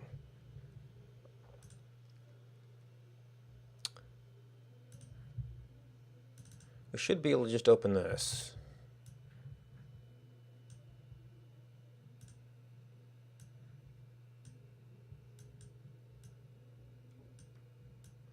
Oh, it opened it right. Because it opened it in the non-private browser.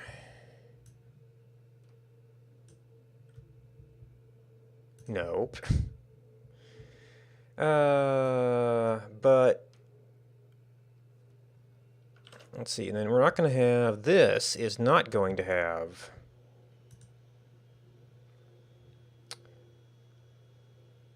why do we still have Webpack stuff?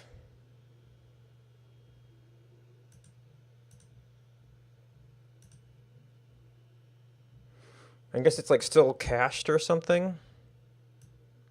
That's a lot of comments. Oh.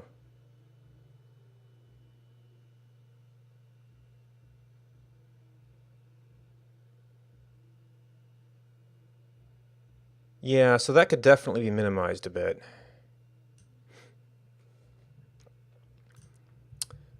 Which might get back to using a different config file.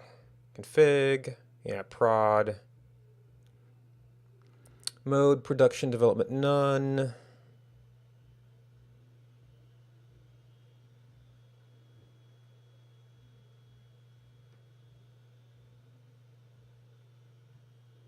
Oh, library target.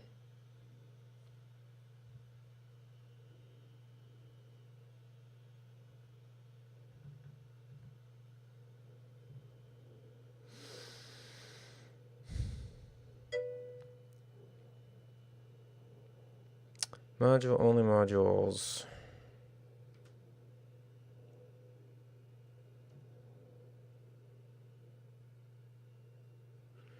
DevTool source map.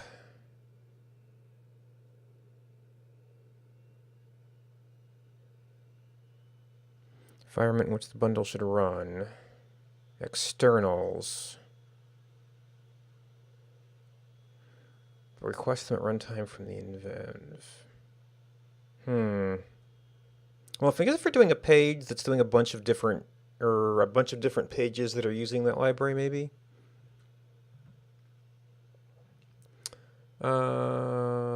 Dev server.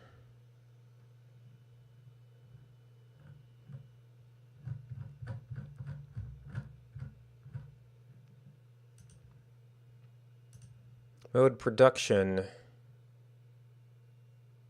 Oh, so this is all the stuff it sets.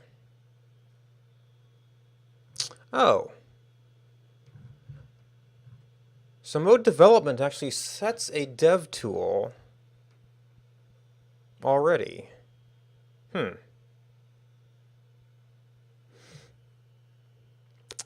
Which means that if I'm switching modes,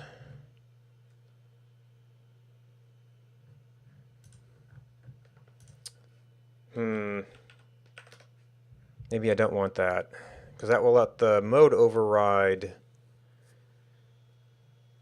get all that stuff.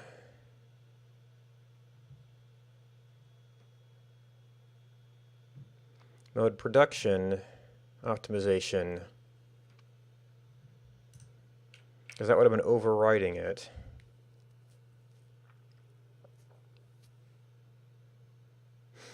Now I could also try and figure out what got passed in and change some stuff. Alright, I haven't used in a while. You're the same thing. I haven't used you in a while.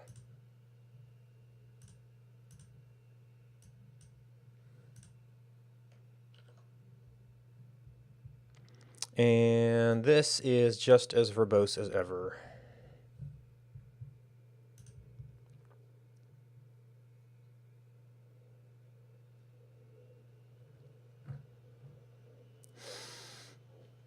Say.js. Env arg. Ah.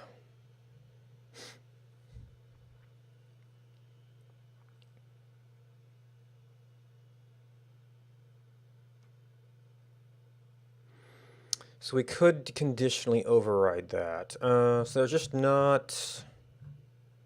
Hmm. Maybe that's like adding some sort of like minification loader or something?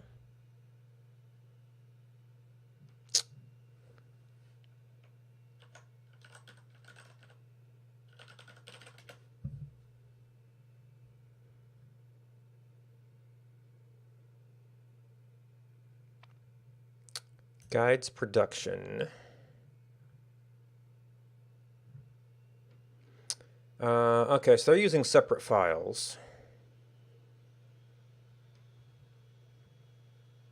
Webpack common. Merge common, development, dev tool, dev server, prod, mode production. Okay, so apparently they consider that good defaults.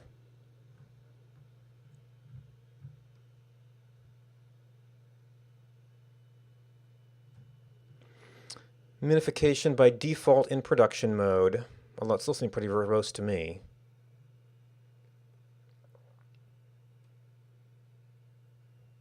Encourage you to have source maps.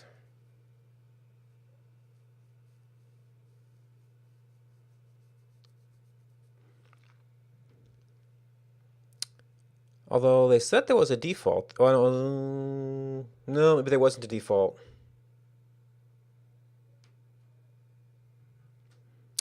Huh, so they're pretty much just saying just set the production flag. And then you could leave out dev server options and stuff.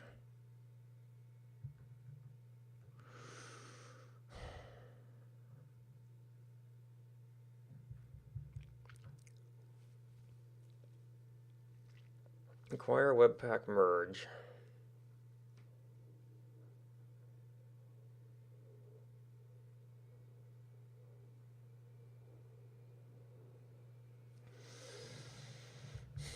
So to make this conditional, we'd have to do something like this. Now, I don't know how serious I am about. Well, it might be nice if I cleaned out the chat stuff, which is a little weird. I actually did some asynchronous events for the React and Redux things. And cleaned up the formatting. It might be something you could turn into a realistic app.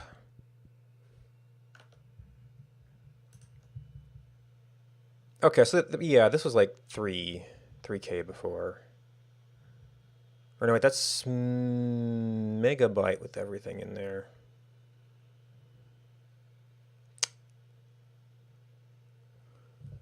So I'm curious.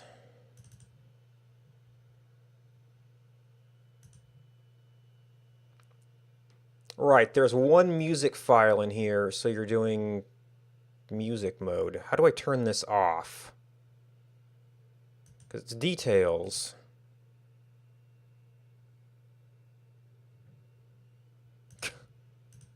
Thanks, Windows.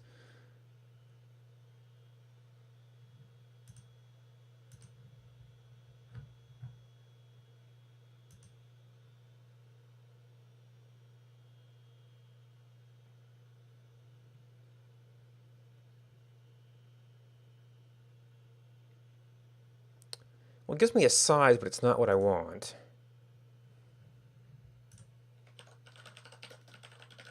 Disable Windows Explorer.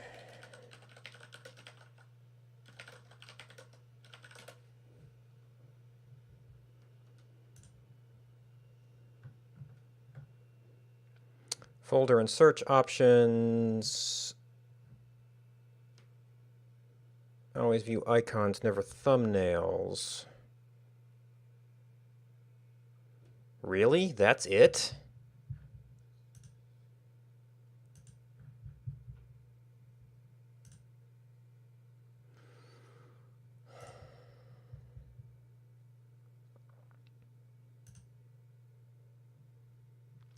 That's...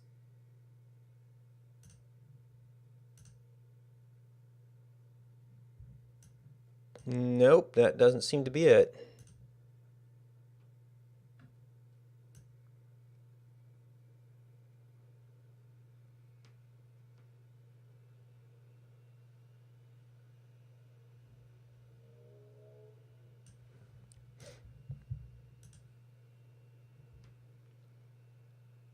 media view in Windows Explorer.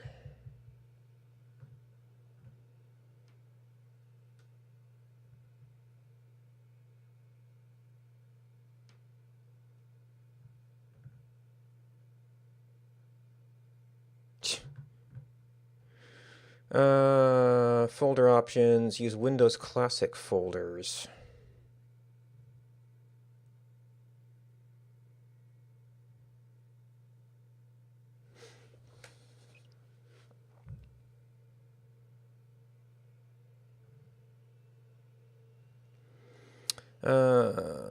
This remembers the contents again folder, desktop.ini file, registry. In the folder properties, gotta customize this? Jeez.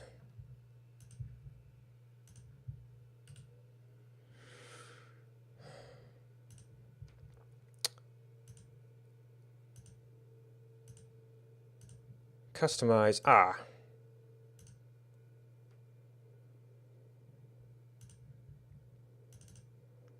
Thank you. All right, so, well, Elm has started doing some tree shaking, and I'm sure that maybe Webpack could turn that on, but it probably can't just do it blindly.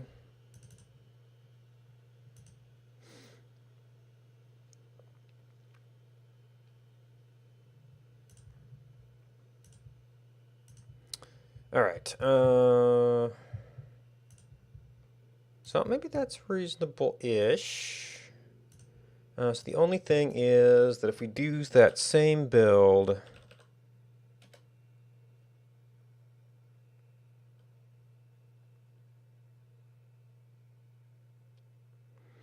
we know the developer turns on some form of source map. Development mode turns on,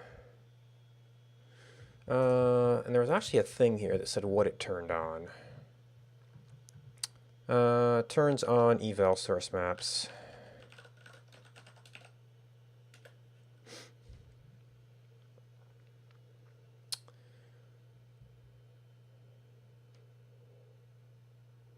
All right, so there's probably some other things I could look up in terms of what we could be poking at. Right. I was also trying to figure out some of this. See if I could find some way to describe effective quality.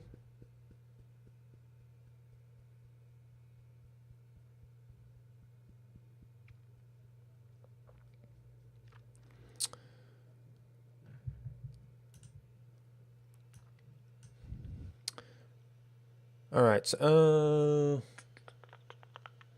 what are we changing to?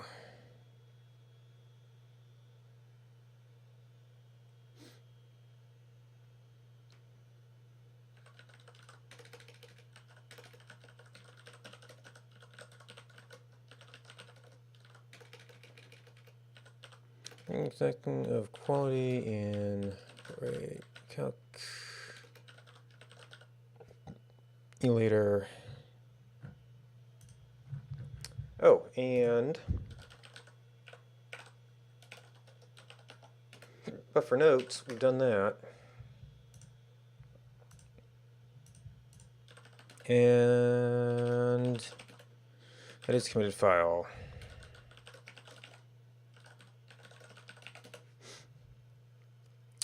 So before I was playing with some stuff with diagonals, kind of trying to convert like the easy number you'd know for your monitor to some sort of like bits per inch.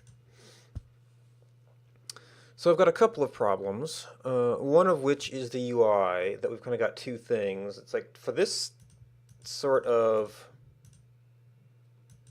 excuse me?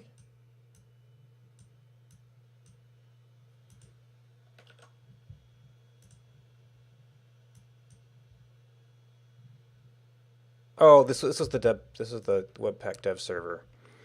which you might actually want.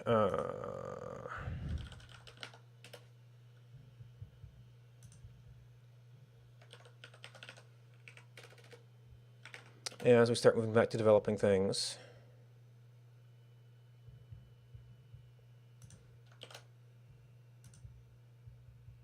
Oh no, it's still complaining about the source map. Oh, it was probably this one that wasn't complaining about the source map. Okay.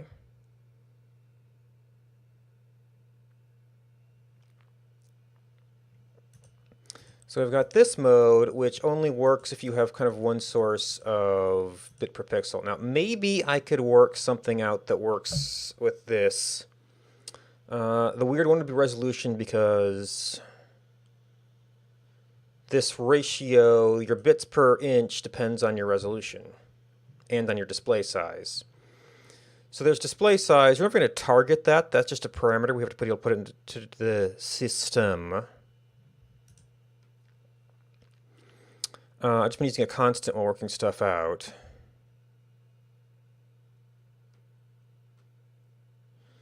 So how would you many-way this? This would, well, if I say bits per inch is our optimization target,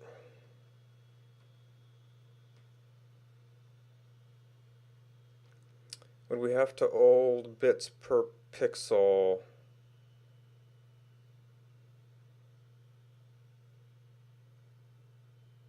Would bits per pixel be an inputable field? Because normally when you're doing this as the target, you'd be manipulating these things to see how that turns out.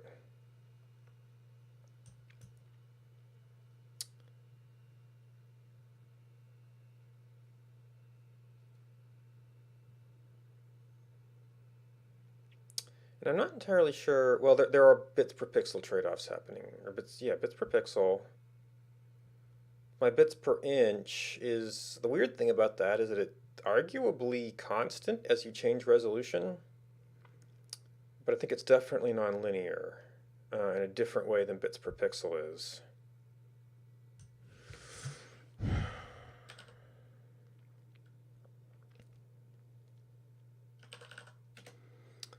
So we've got optimize. Right now we're just setting both of these if we're on either of them, which we can't currently set bits per inch. And we still have to figure out what would it even mean to change bits per inch when you've got a target resolution.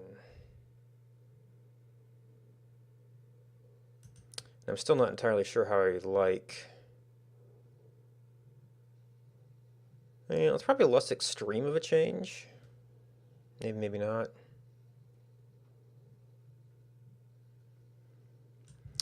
I also don't remember where the heck I left those calculations. We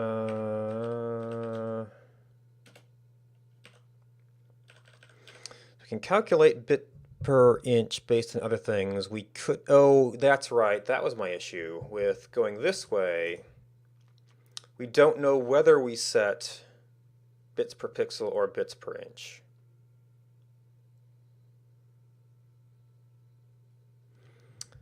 Because these all calculate assuming bits per pixel is a known thing. Now, for a given resolution, we could start from bits per inch. We still have to know which one we were calculating from.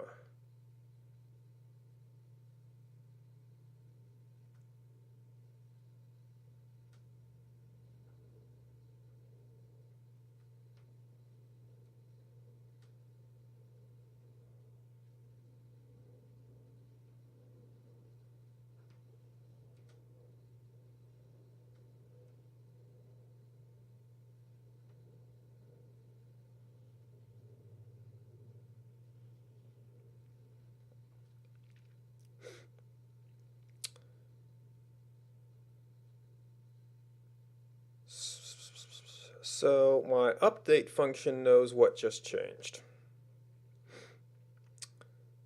But that would be a different update function.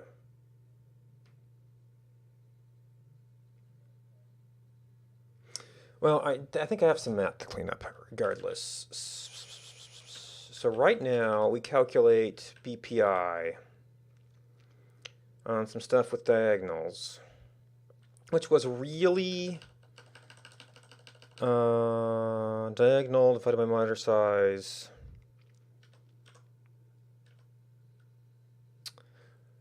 is sort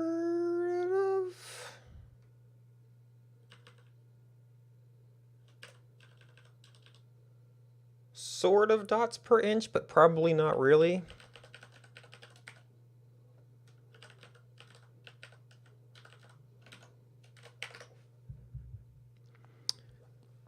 All right, so 33 for a 22-inch monitor. Yeah, that's probably reasonable. Now it's actually a 1080. So that would say, well, if we're going to do dots per inch, I need to know, because I mean, dots per inch is actually based on, I think, the actual number of dots. 150 DPI. Pixels per inch.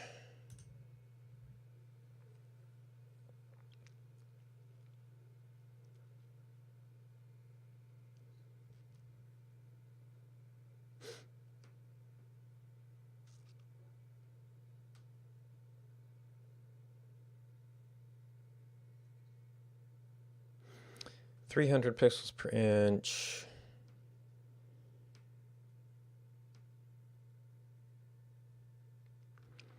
Ooh, what's a quality factor?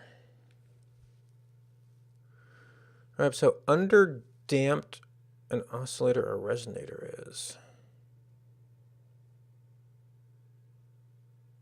Energy loss, the stored energy of the resonator. Okay, so this probably has something to do with the visual noise of the dots.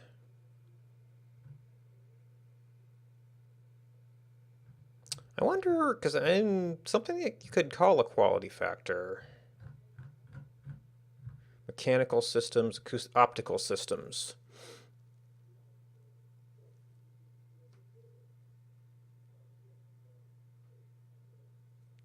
Resonant photon.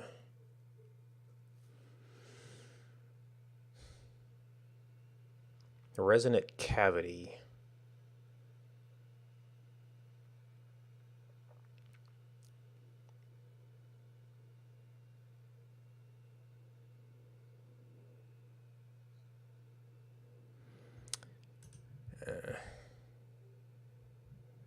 Two, which is optimum.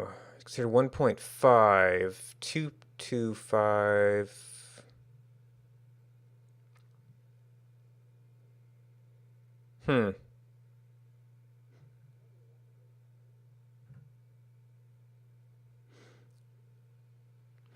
All right, 1043. There's the screen resolution and the size of the screen.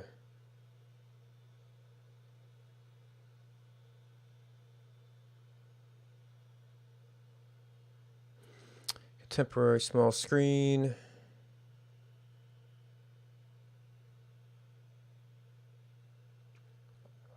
So I actually have to convert this back to the diagonal to the dimensions. The resolution gives us an aspect ratio. And this is something we can probably pre-calculate per resolution. Well, except that until we have a constant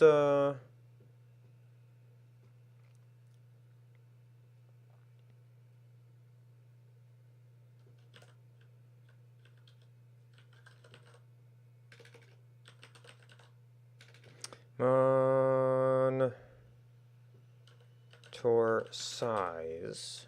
There we go. It's actually not defined at that point. So that's the resolution of my monitor of that. Pixels per inch depends on monitor size.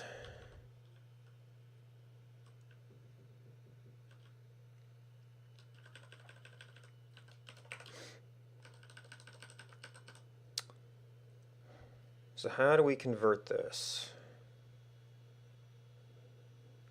We've got a diagonal measurement.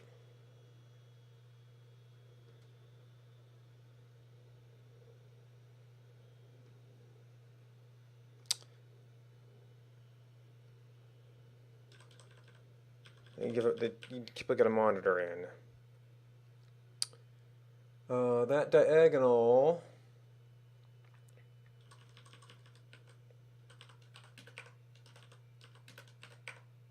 oops. That was the math, not square root of that. So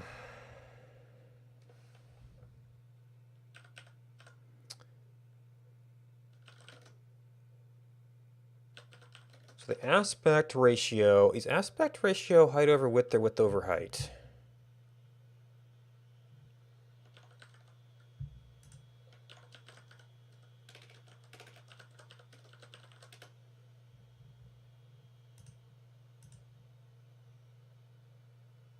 Well,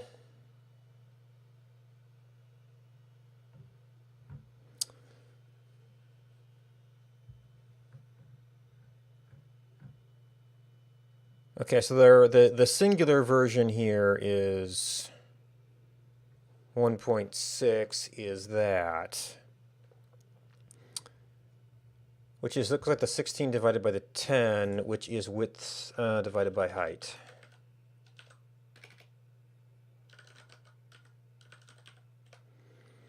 So that's our aspect ratio. Now, how do we calculate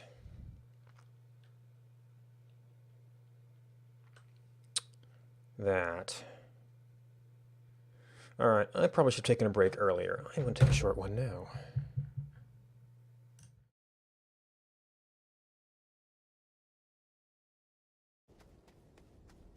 Oh yeah, I mean, they're huge. That looked like it might be opening up to something. Whoops. Found Letterite. So I want to like alt right click that edge. If I bring this up, how does that look? Oh, that's not what I wanted to do. Yeah, that's much softer. And then yeah, this back face actually, I'm glad I selected that. I need to move this down here.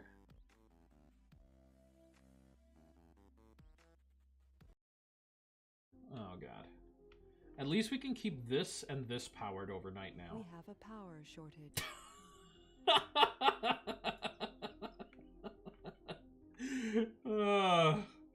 Well, you know, I wish we could anyway.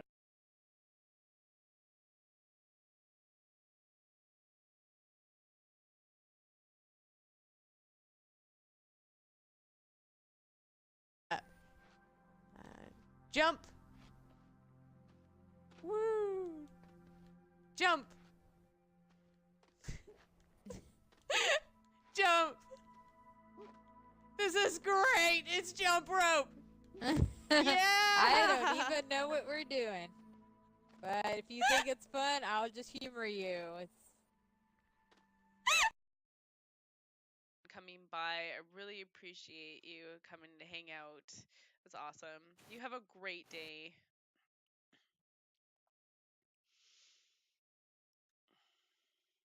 And Jeep guy. That's awesome. Okay.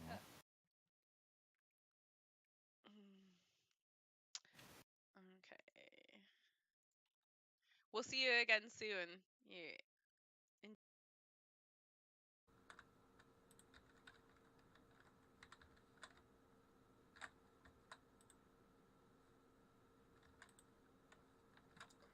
Rip. No, he didn't get XP.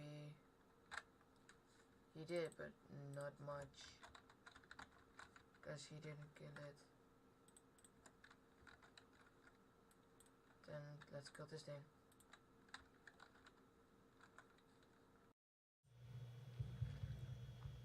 Welcome back. All right, so given that we have a diagonal, And given that we know, so that's the diagonal resolution of this. But if we have our monitor size,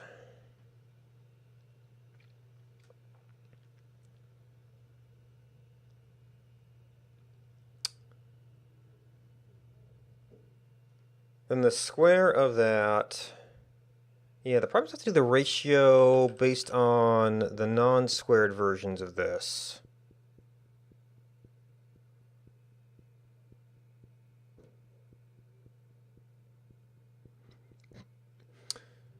Now, my trigonometry is really rusty, but surely there's a better way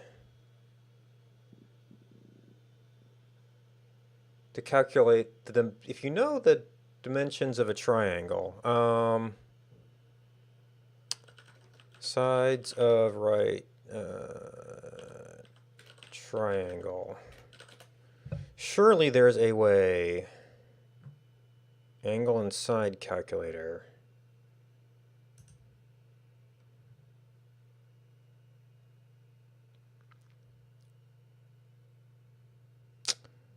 Ah, so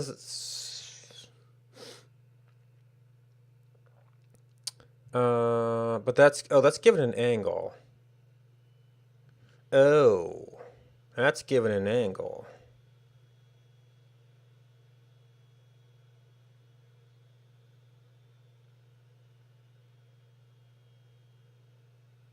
Right, because there are varieties of that. We know the ratio of the sides, but we don't know the actual angle.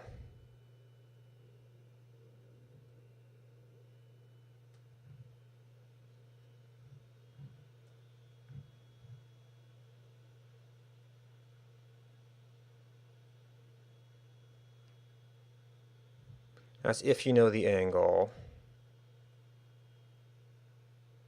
If you know the angle. If you know the angle.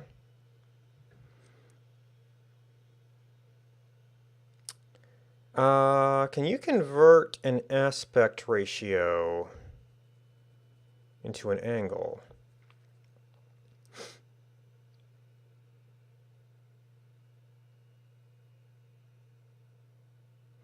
Well, if you have a right triangle, we know the aspect ratio of the sides.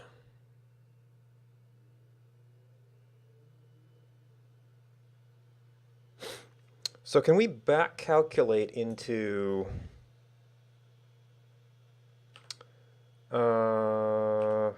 no. Because it involves square roots. So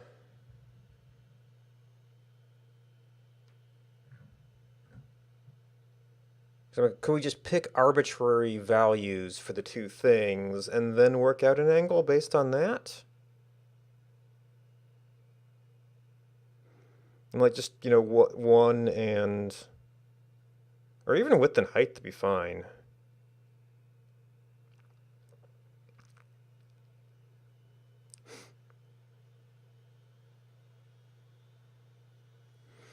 But now we need to know how to calculate an angle of something.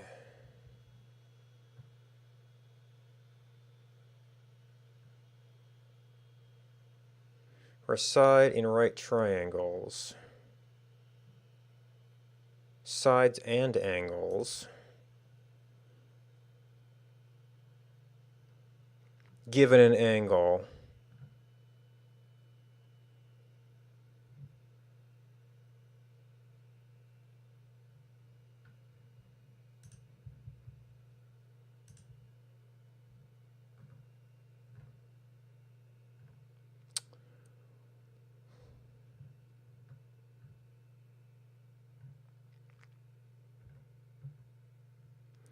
Sum of angles. Okay, so we need...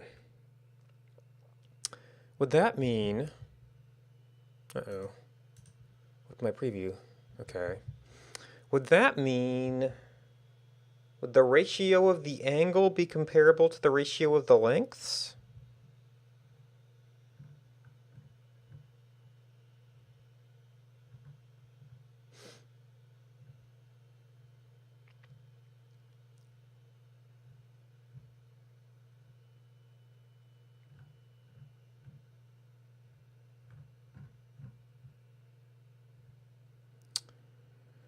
Sides and angles.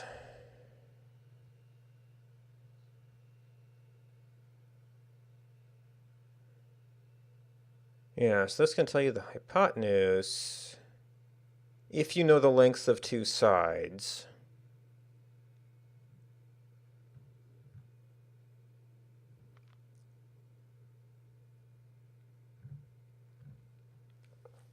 So one angle measuring opposite that angle. Sine and cosine must be used.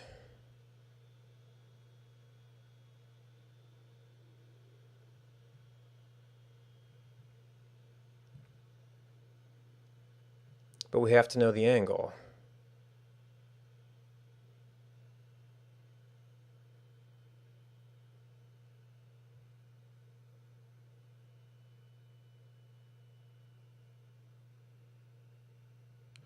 There's something going on here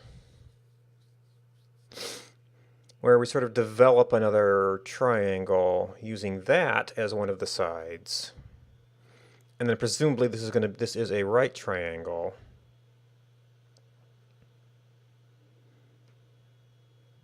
But then how do we determine this?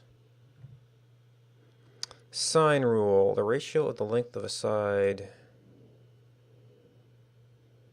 The ratio of the length of a side of a triangle to the sine of the angle opposite is constant for all three sides and angles. Diagram below. A over sine E equals B over sine B equals C over sine C.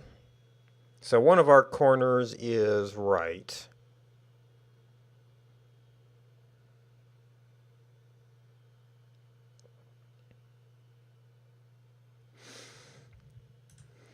Is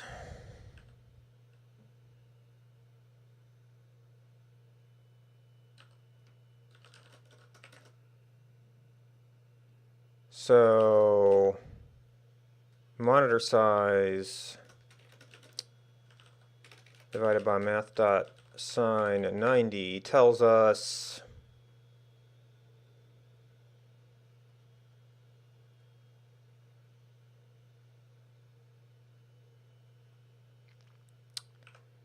a number that must be equal to the other two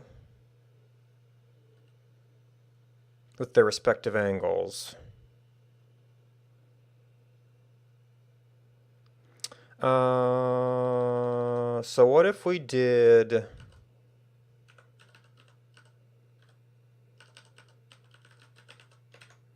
res dot diagonal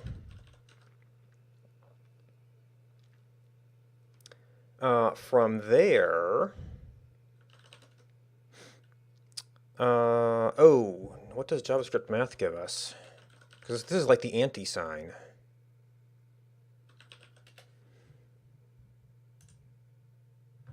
Do we have inverse sign? Is that arc sign or is that something else?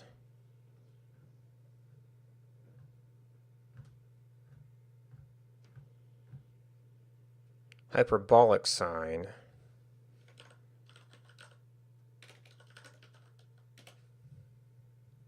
Inverse trigonomic functions.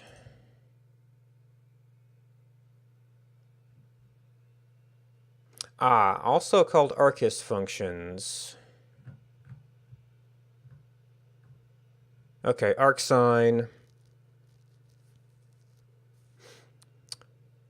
Okay, so we do have arcsine. Or arccos.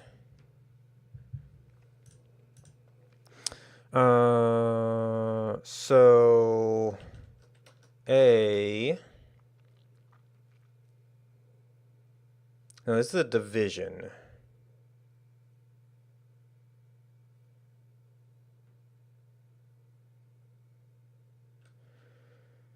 So C over, well, A over, so A over sin A is equal to, actually this isn't even C, is it? It's not C in the same sense. Is equal to that, which means that A equals C times sin A.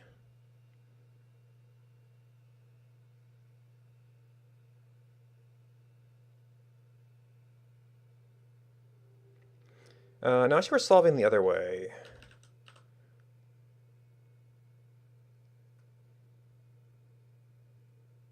Oh, so that would be A divided by C equals sin A, because you move that over multiply, move that over divide. And then sin A to A is the arc sine of that.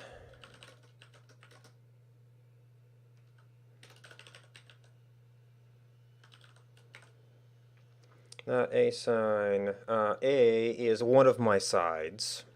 Pick one.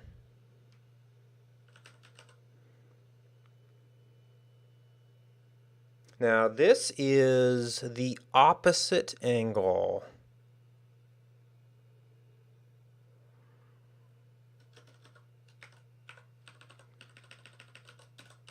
of that side.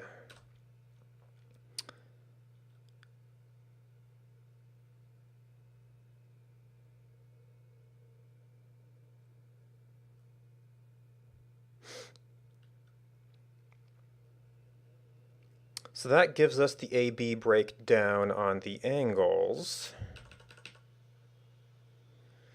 Then we can probably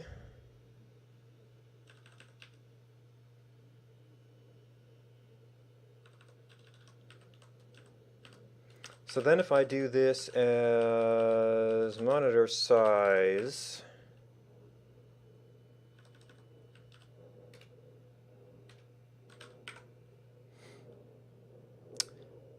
now we have an angle and we want to get back to sides.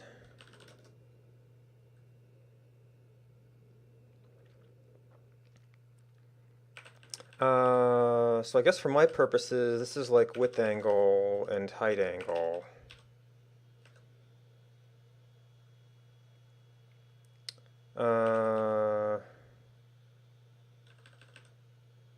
This is just a thing of the diagonal. So monitor width. Now we're going the other way.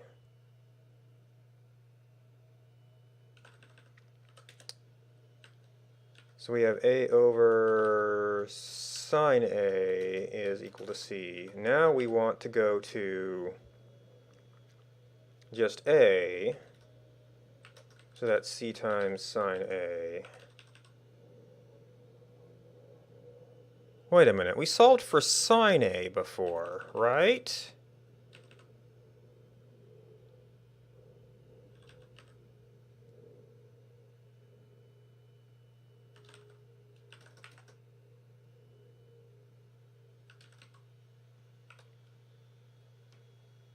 Or alternately, A divided by C equals sin A.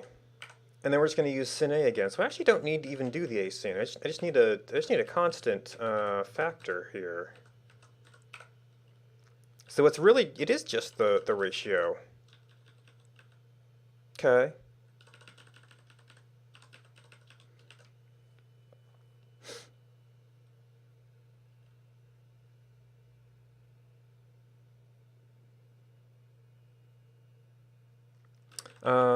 And that was, well, but this is in fact involving the sine here. And then we take the sine A. So CM equals, was that a multiply? Yeah, C times CM? CM times, oh, because this was angle, now it's more like a factor.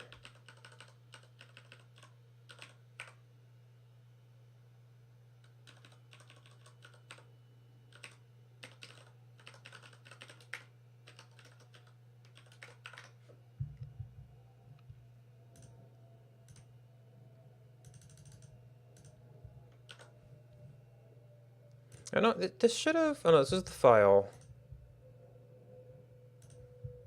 Reloaded.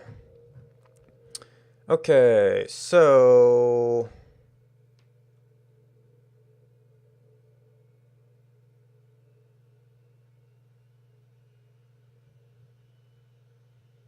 there's a couple of odd ones. Maybe these are a couple of odd resolutions. But we're getting a pretty, well, yeah, a couple of these must be different diagonals, but we're mostly getting 19 by 10. Probably for ones that have the matching aspect ratio.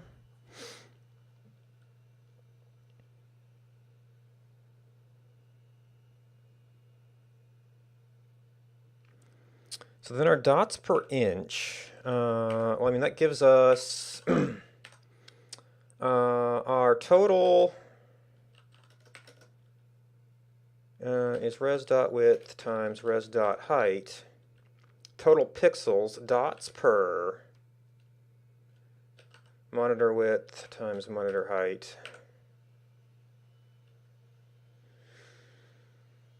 And maybe there's some way you could simplify all of this math somehow.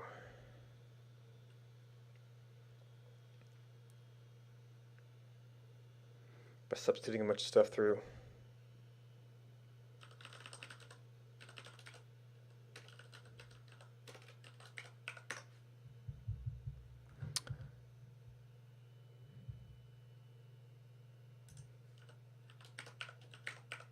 I feel like I got lazy with my division here.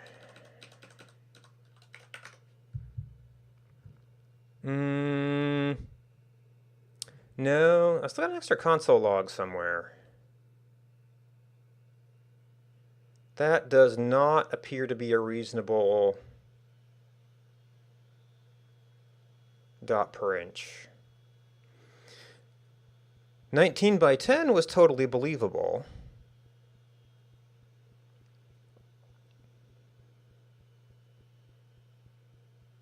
I could measure it to see.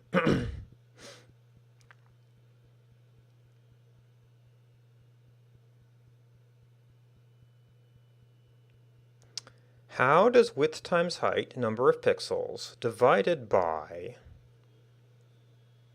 total number of square inches, not get you a reasonable .dpi value? Because I can pretty much guarantee you that it's not thousands of pixels per inch. That's like, I mean, 300 is a good DPI ratio. Outside of the square, 200 by 200. Measure the width and height in inches of the squares displayed in a given monitor. Oh, right, okay.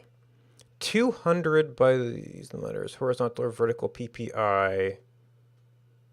Oh, it's only horizontal or vertical.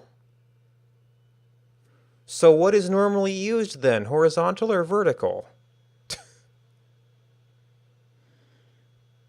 Different horizontal and vertical measurements. So it is inch, not square inch.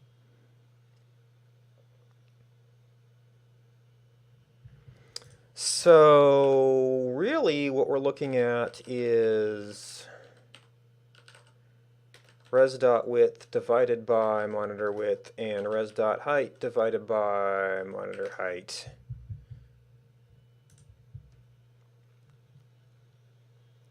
Which is 40, 44, 50, 57, 66. We calculated this from the other values, so of course it's going to be Now, does this have any relation to res dot diagonal divided by, let's put this in here so it's all on the same line. Because I thought this would not be the same ratio. But maybe. It is that simple. Okay, so that actually is your dots per inch. Assuming a monitor of that size, which would normally have the maximum size resolution. So all of this was actually unnecessary.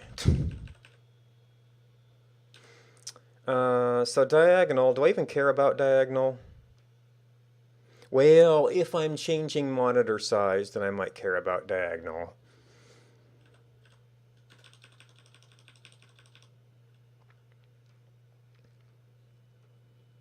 So that, well, because this might be because we're calculating this from the diagonal.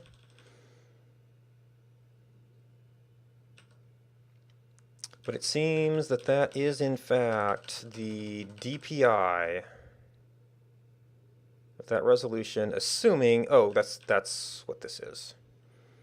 The DPI of that resolution, assuming this. So that's dots per inch. And that's bits per pixel and pixels per inch, which gives us a bits per inch value.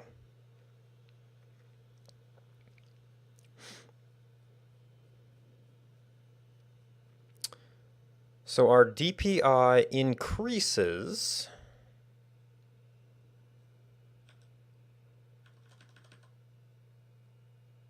right, this is being divided by the total number of pixels, and then multiplying by DPI. Well, that might explain how it's a little bit different.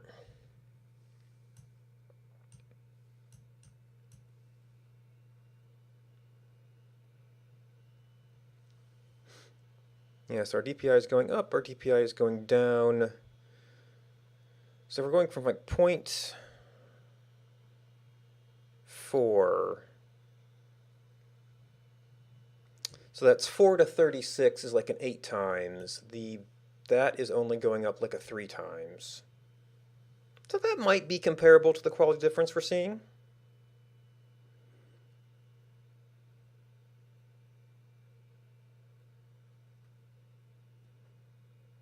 So we would need a monitor size control. There's also the fact that typical display resolution is actually going to be smaller. So there's this.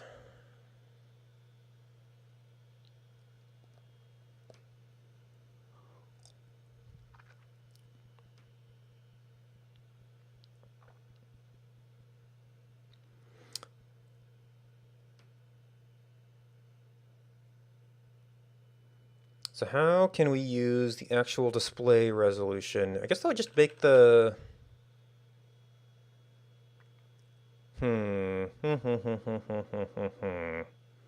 Which comes back to a ratio.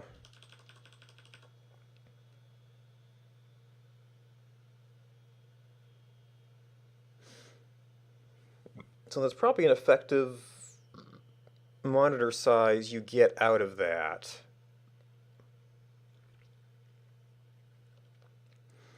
So theta res diagonal, we have, after we calculate this diagonal, which we did, we have our last resolution option would be your max monitor size.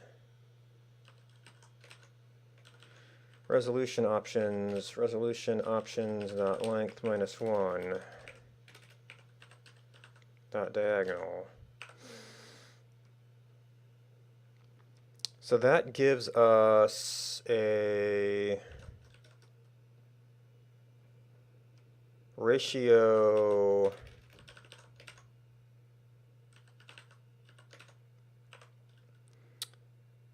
for that.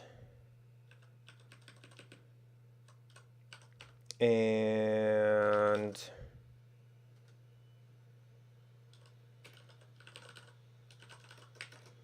equals monitor size.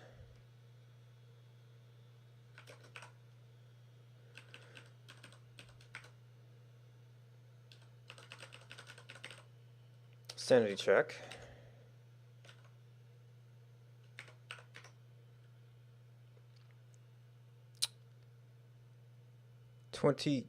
No, that doesn't make sense. I need to do this the other way.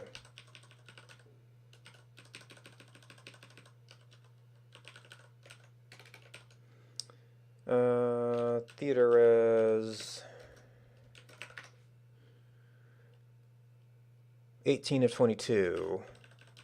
And then that's really sort of our typical display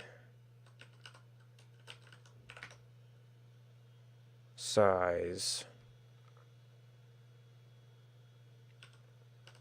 To also here. Oop.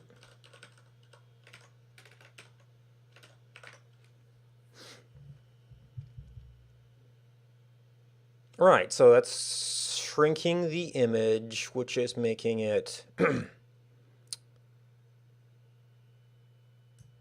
appear smaller. And therefore more detailed. You just, yeah, bits per inch, if you're shrinking it. You won't necessarily be able to see as much detail when it's smaller. And then that, well, yeah, it's just size. So this is the stream resolution. And I might need to have some sort of display or option to set that we're actually going to use theater size adjustments on this.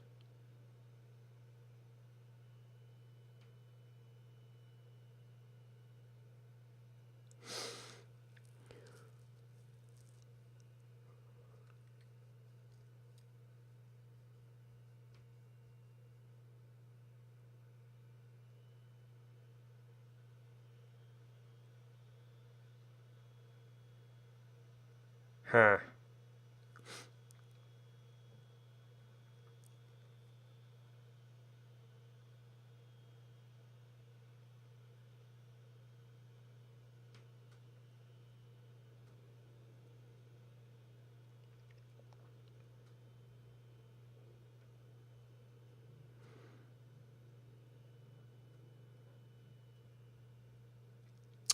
So UI-wise, well, UI-wise, we've still got an interesting problem.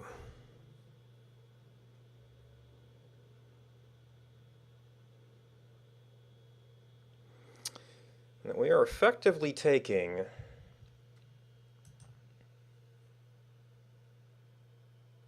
yeah, I don't have the raw resolution thing, or this entire object. I have to capture this as the object here if I wanted to actually pass it down to there. That we are directly basing this on bits per pixel.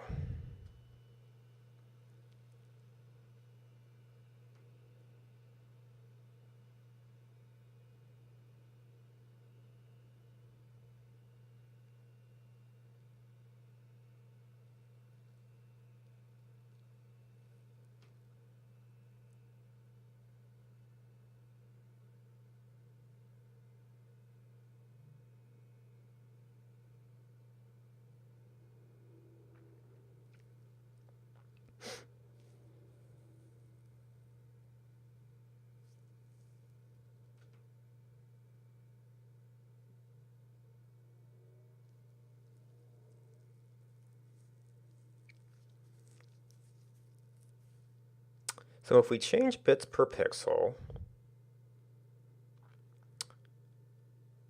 bits per inch follows right along, or would, in theory, follow right along. If we set bits per inch and say, I want to pick an appropriate frame rate resolution or bit rate.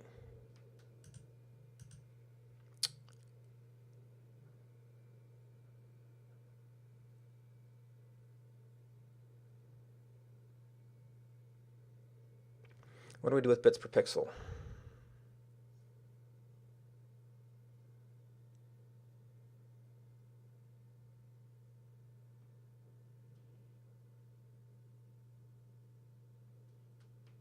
Well, I mean, bits per pixel is a, if you set bit per inch, bit per pixel is just that with your size. The problem is that all of this stuff is set up so that we can calculate from bits per pixel.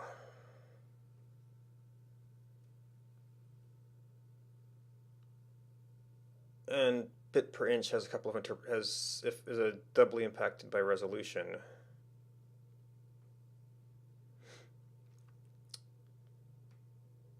So I'd almost have to have like a separate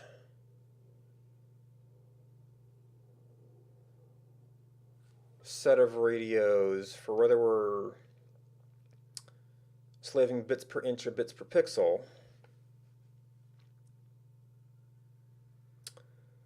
Based on the change event, we can know which one we're calculating from. But those kind of become separate functions.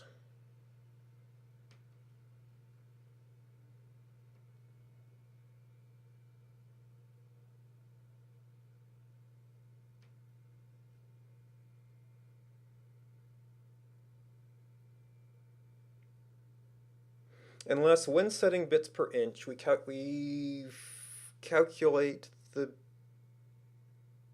bits per pixel and then calculate from that.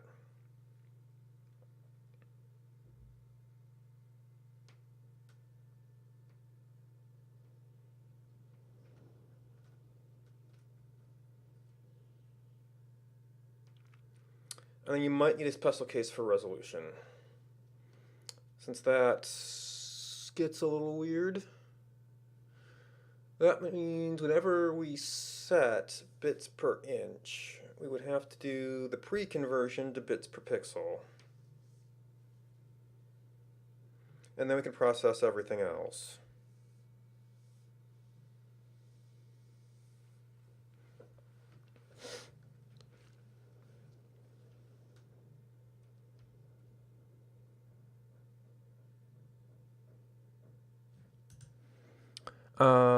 And if we're calculating bits per pixel, we could also set, no, if we set BPI, that's the same thing.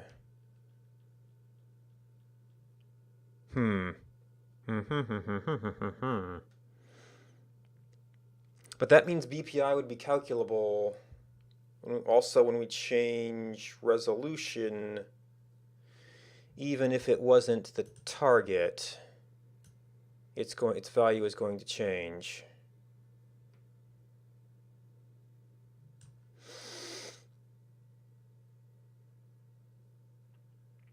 Well, we know we have to calculate that anytime we change resolution. So basically my optimize might become a bit more particular.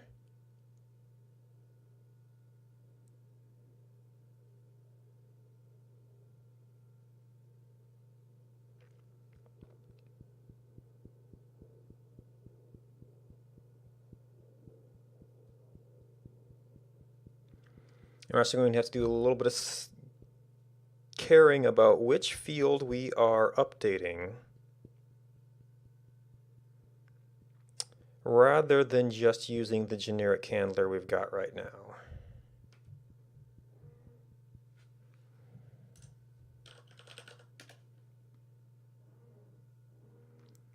So if we're targeting bitrate, we calculate bitrate.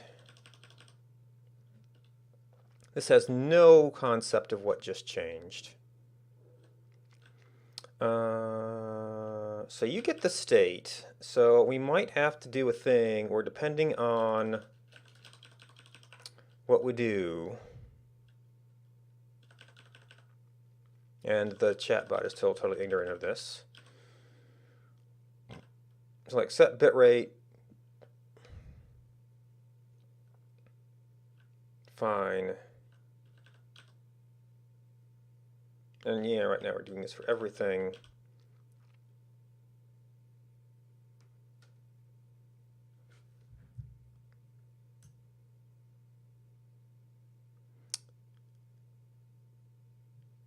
Oh, why? Gee, why is BPI? Right, it's based on bits per pixel, which is based on frame rate, but this is trying to hold.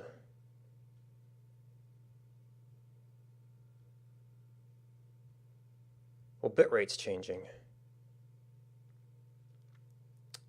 So this would be attempt to hold bits per inch constant.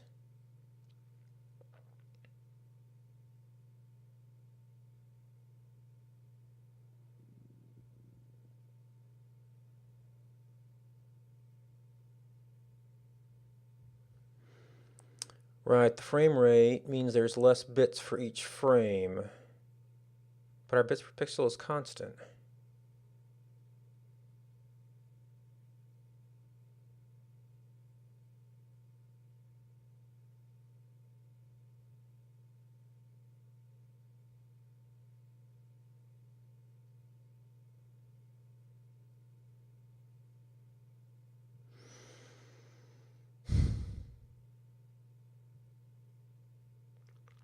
Admittedly, I'm not calling calculate bits per pixel. Also, this is going to lag because we haven't done this yet. So we have to be very careful about the order of operations here.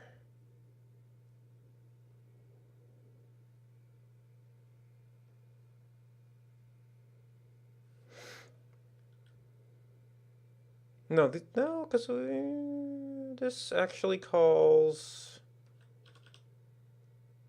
No, calculator calculate.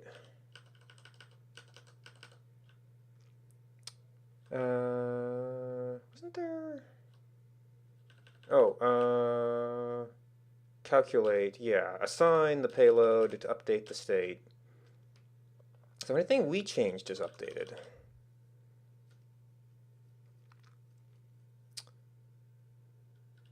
So if we change frame rate,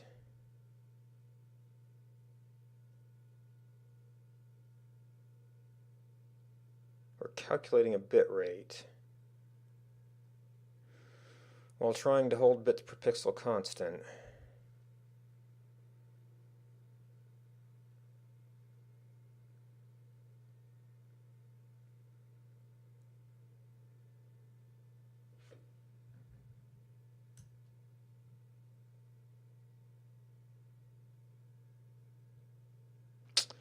Oh, it's actually, this thing is actually enforcing the rounding.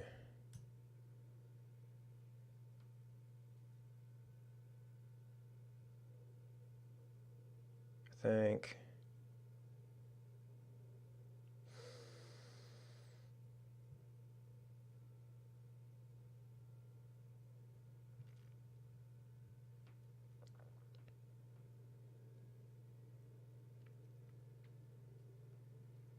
Should frame rate be affecting that if the bits per pixel isn't changing? But we're not calling calculate bits per pixel, we're calling calculate bits per inch.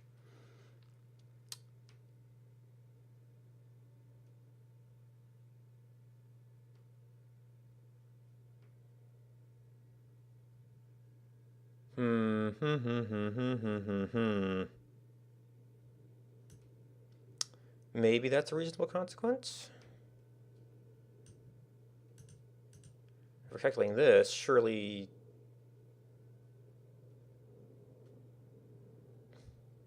actually zero. Well, it is actually zero.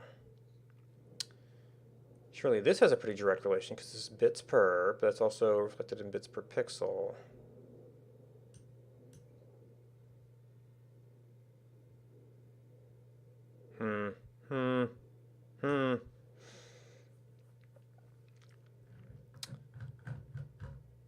So if we change bitrate, man, this is almost like a table. If we change bitrate,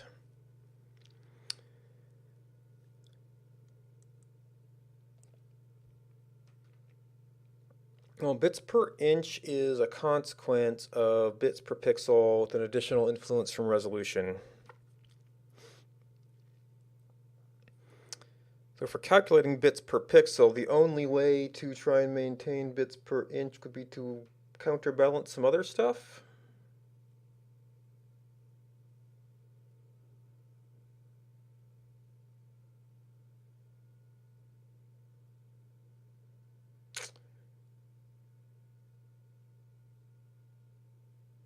Yeah, this is like some weird constraint system type stuff.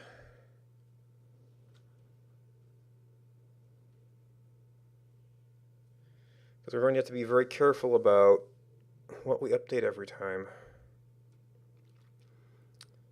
So I was thinking that just like resolution and bits per inch, if we set bits per inch, then we calculate bits per pixel. But it might depend on what target we're going for, since it also depends on resolution.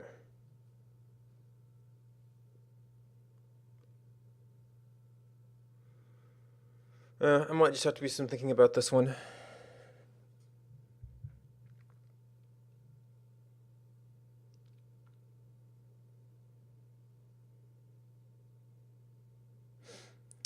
You set it, what is the system going to calculate? So if resolution is fixed, we can calculate our bits per pixel from our bits BPI, and then everything else can theoretically follow from that.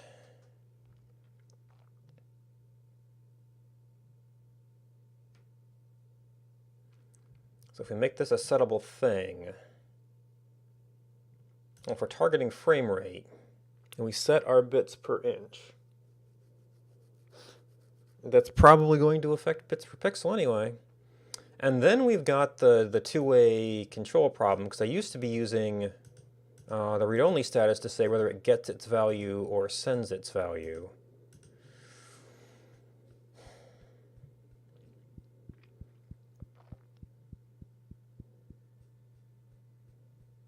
We do have some formatting concerns there. Well, maybe I'll try out that some next time. We shall see. But that is it for now. Thanks for watching. Thanks for hosting.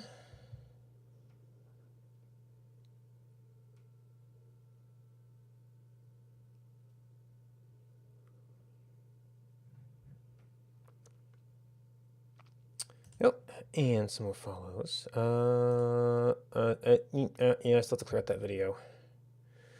Well, that is what my schedule has been. I'm starting to clear out Tuesdays and Thursdays. In the meantime,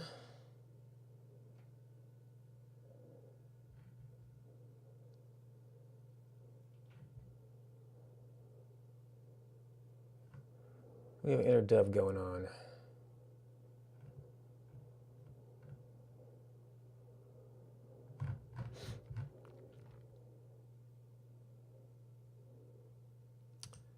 Looks like there is some other kind of whiteboarding, thinking through stuff. Toaster Fuel's doing a game.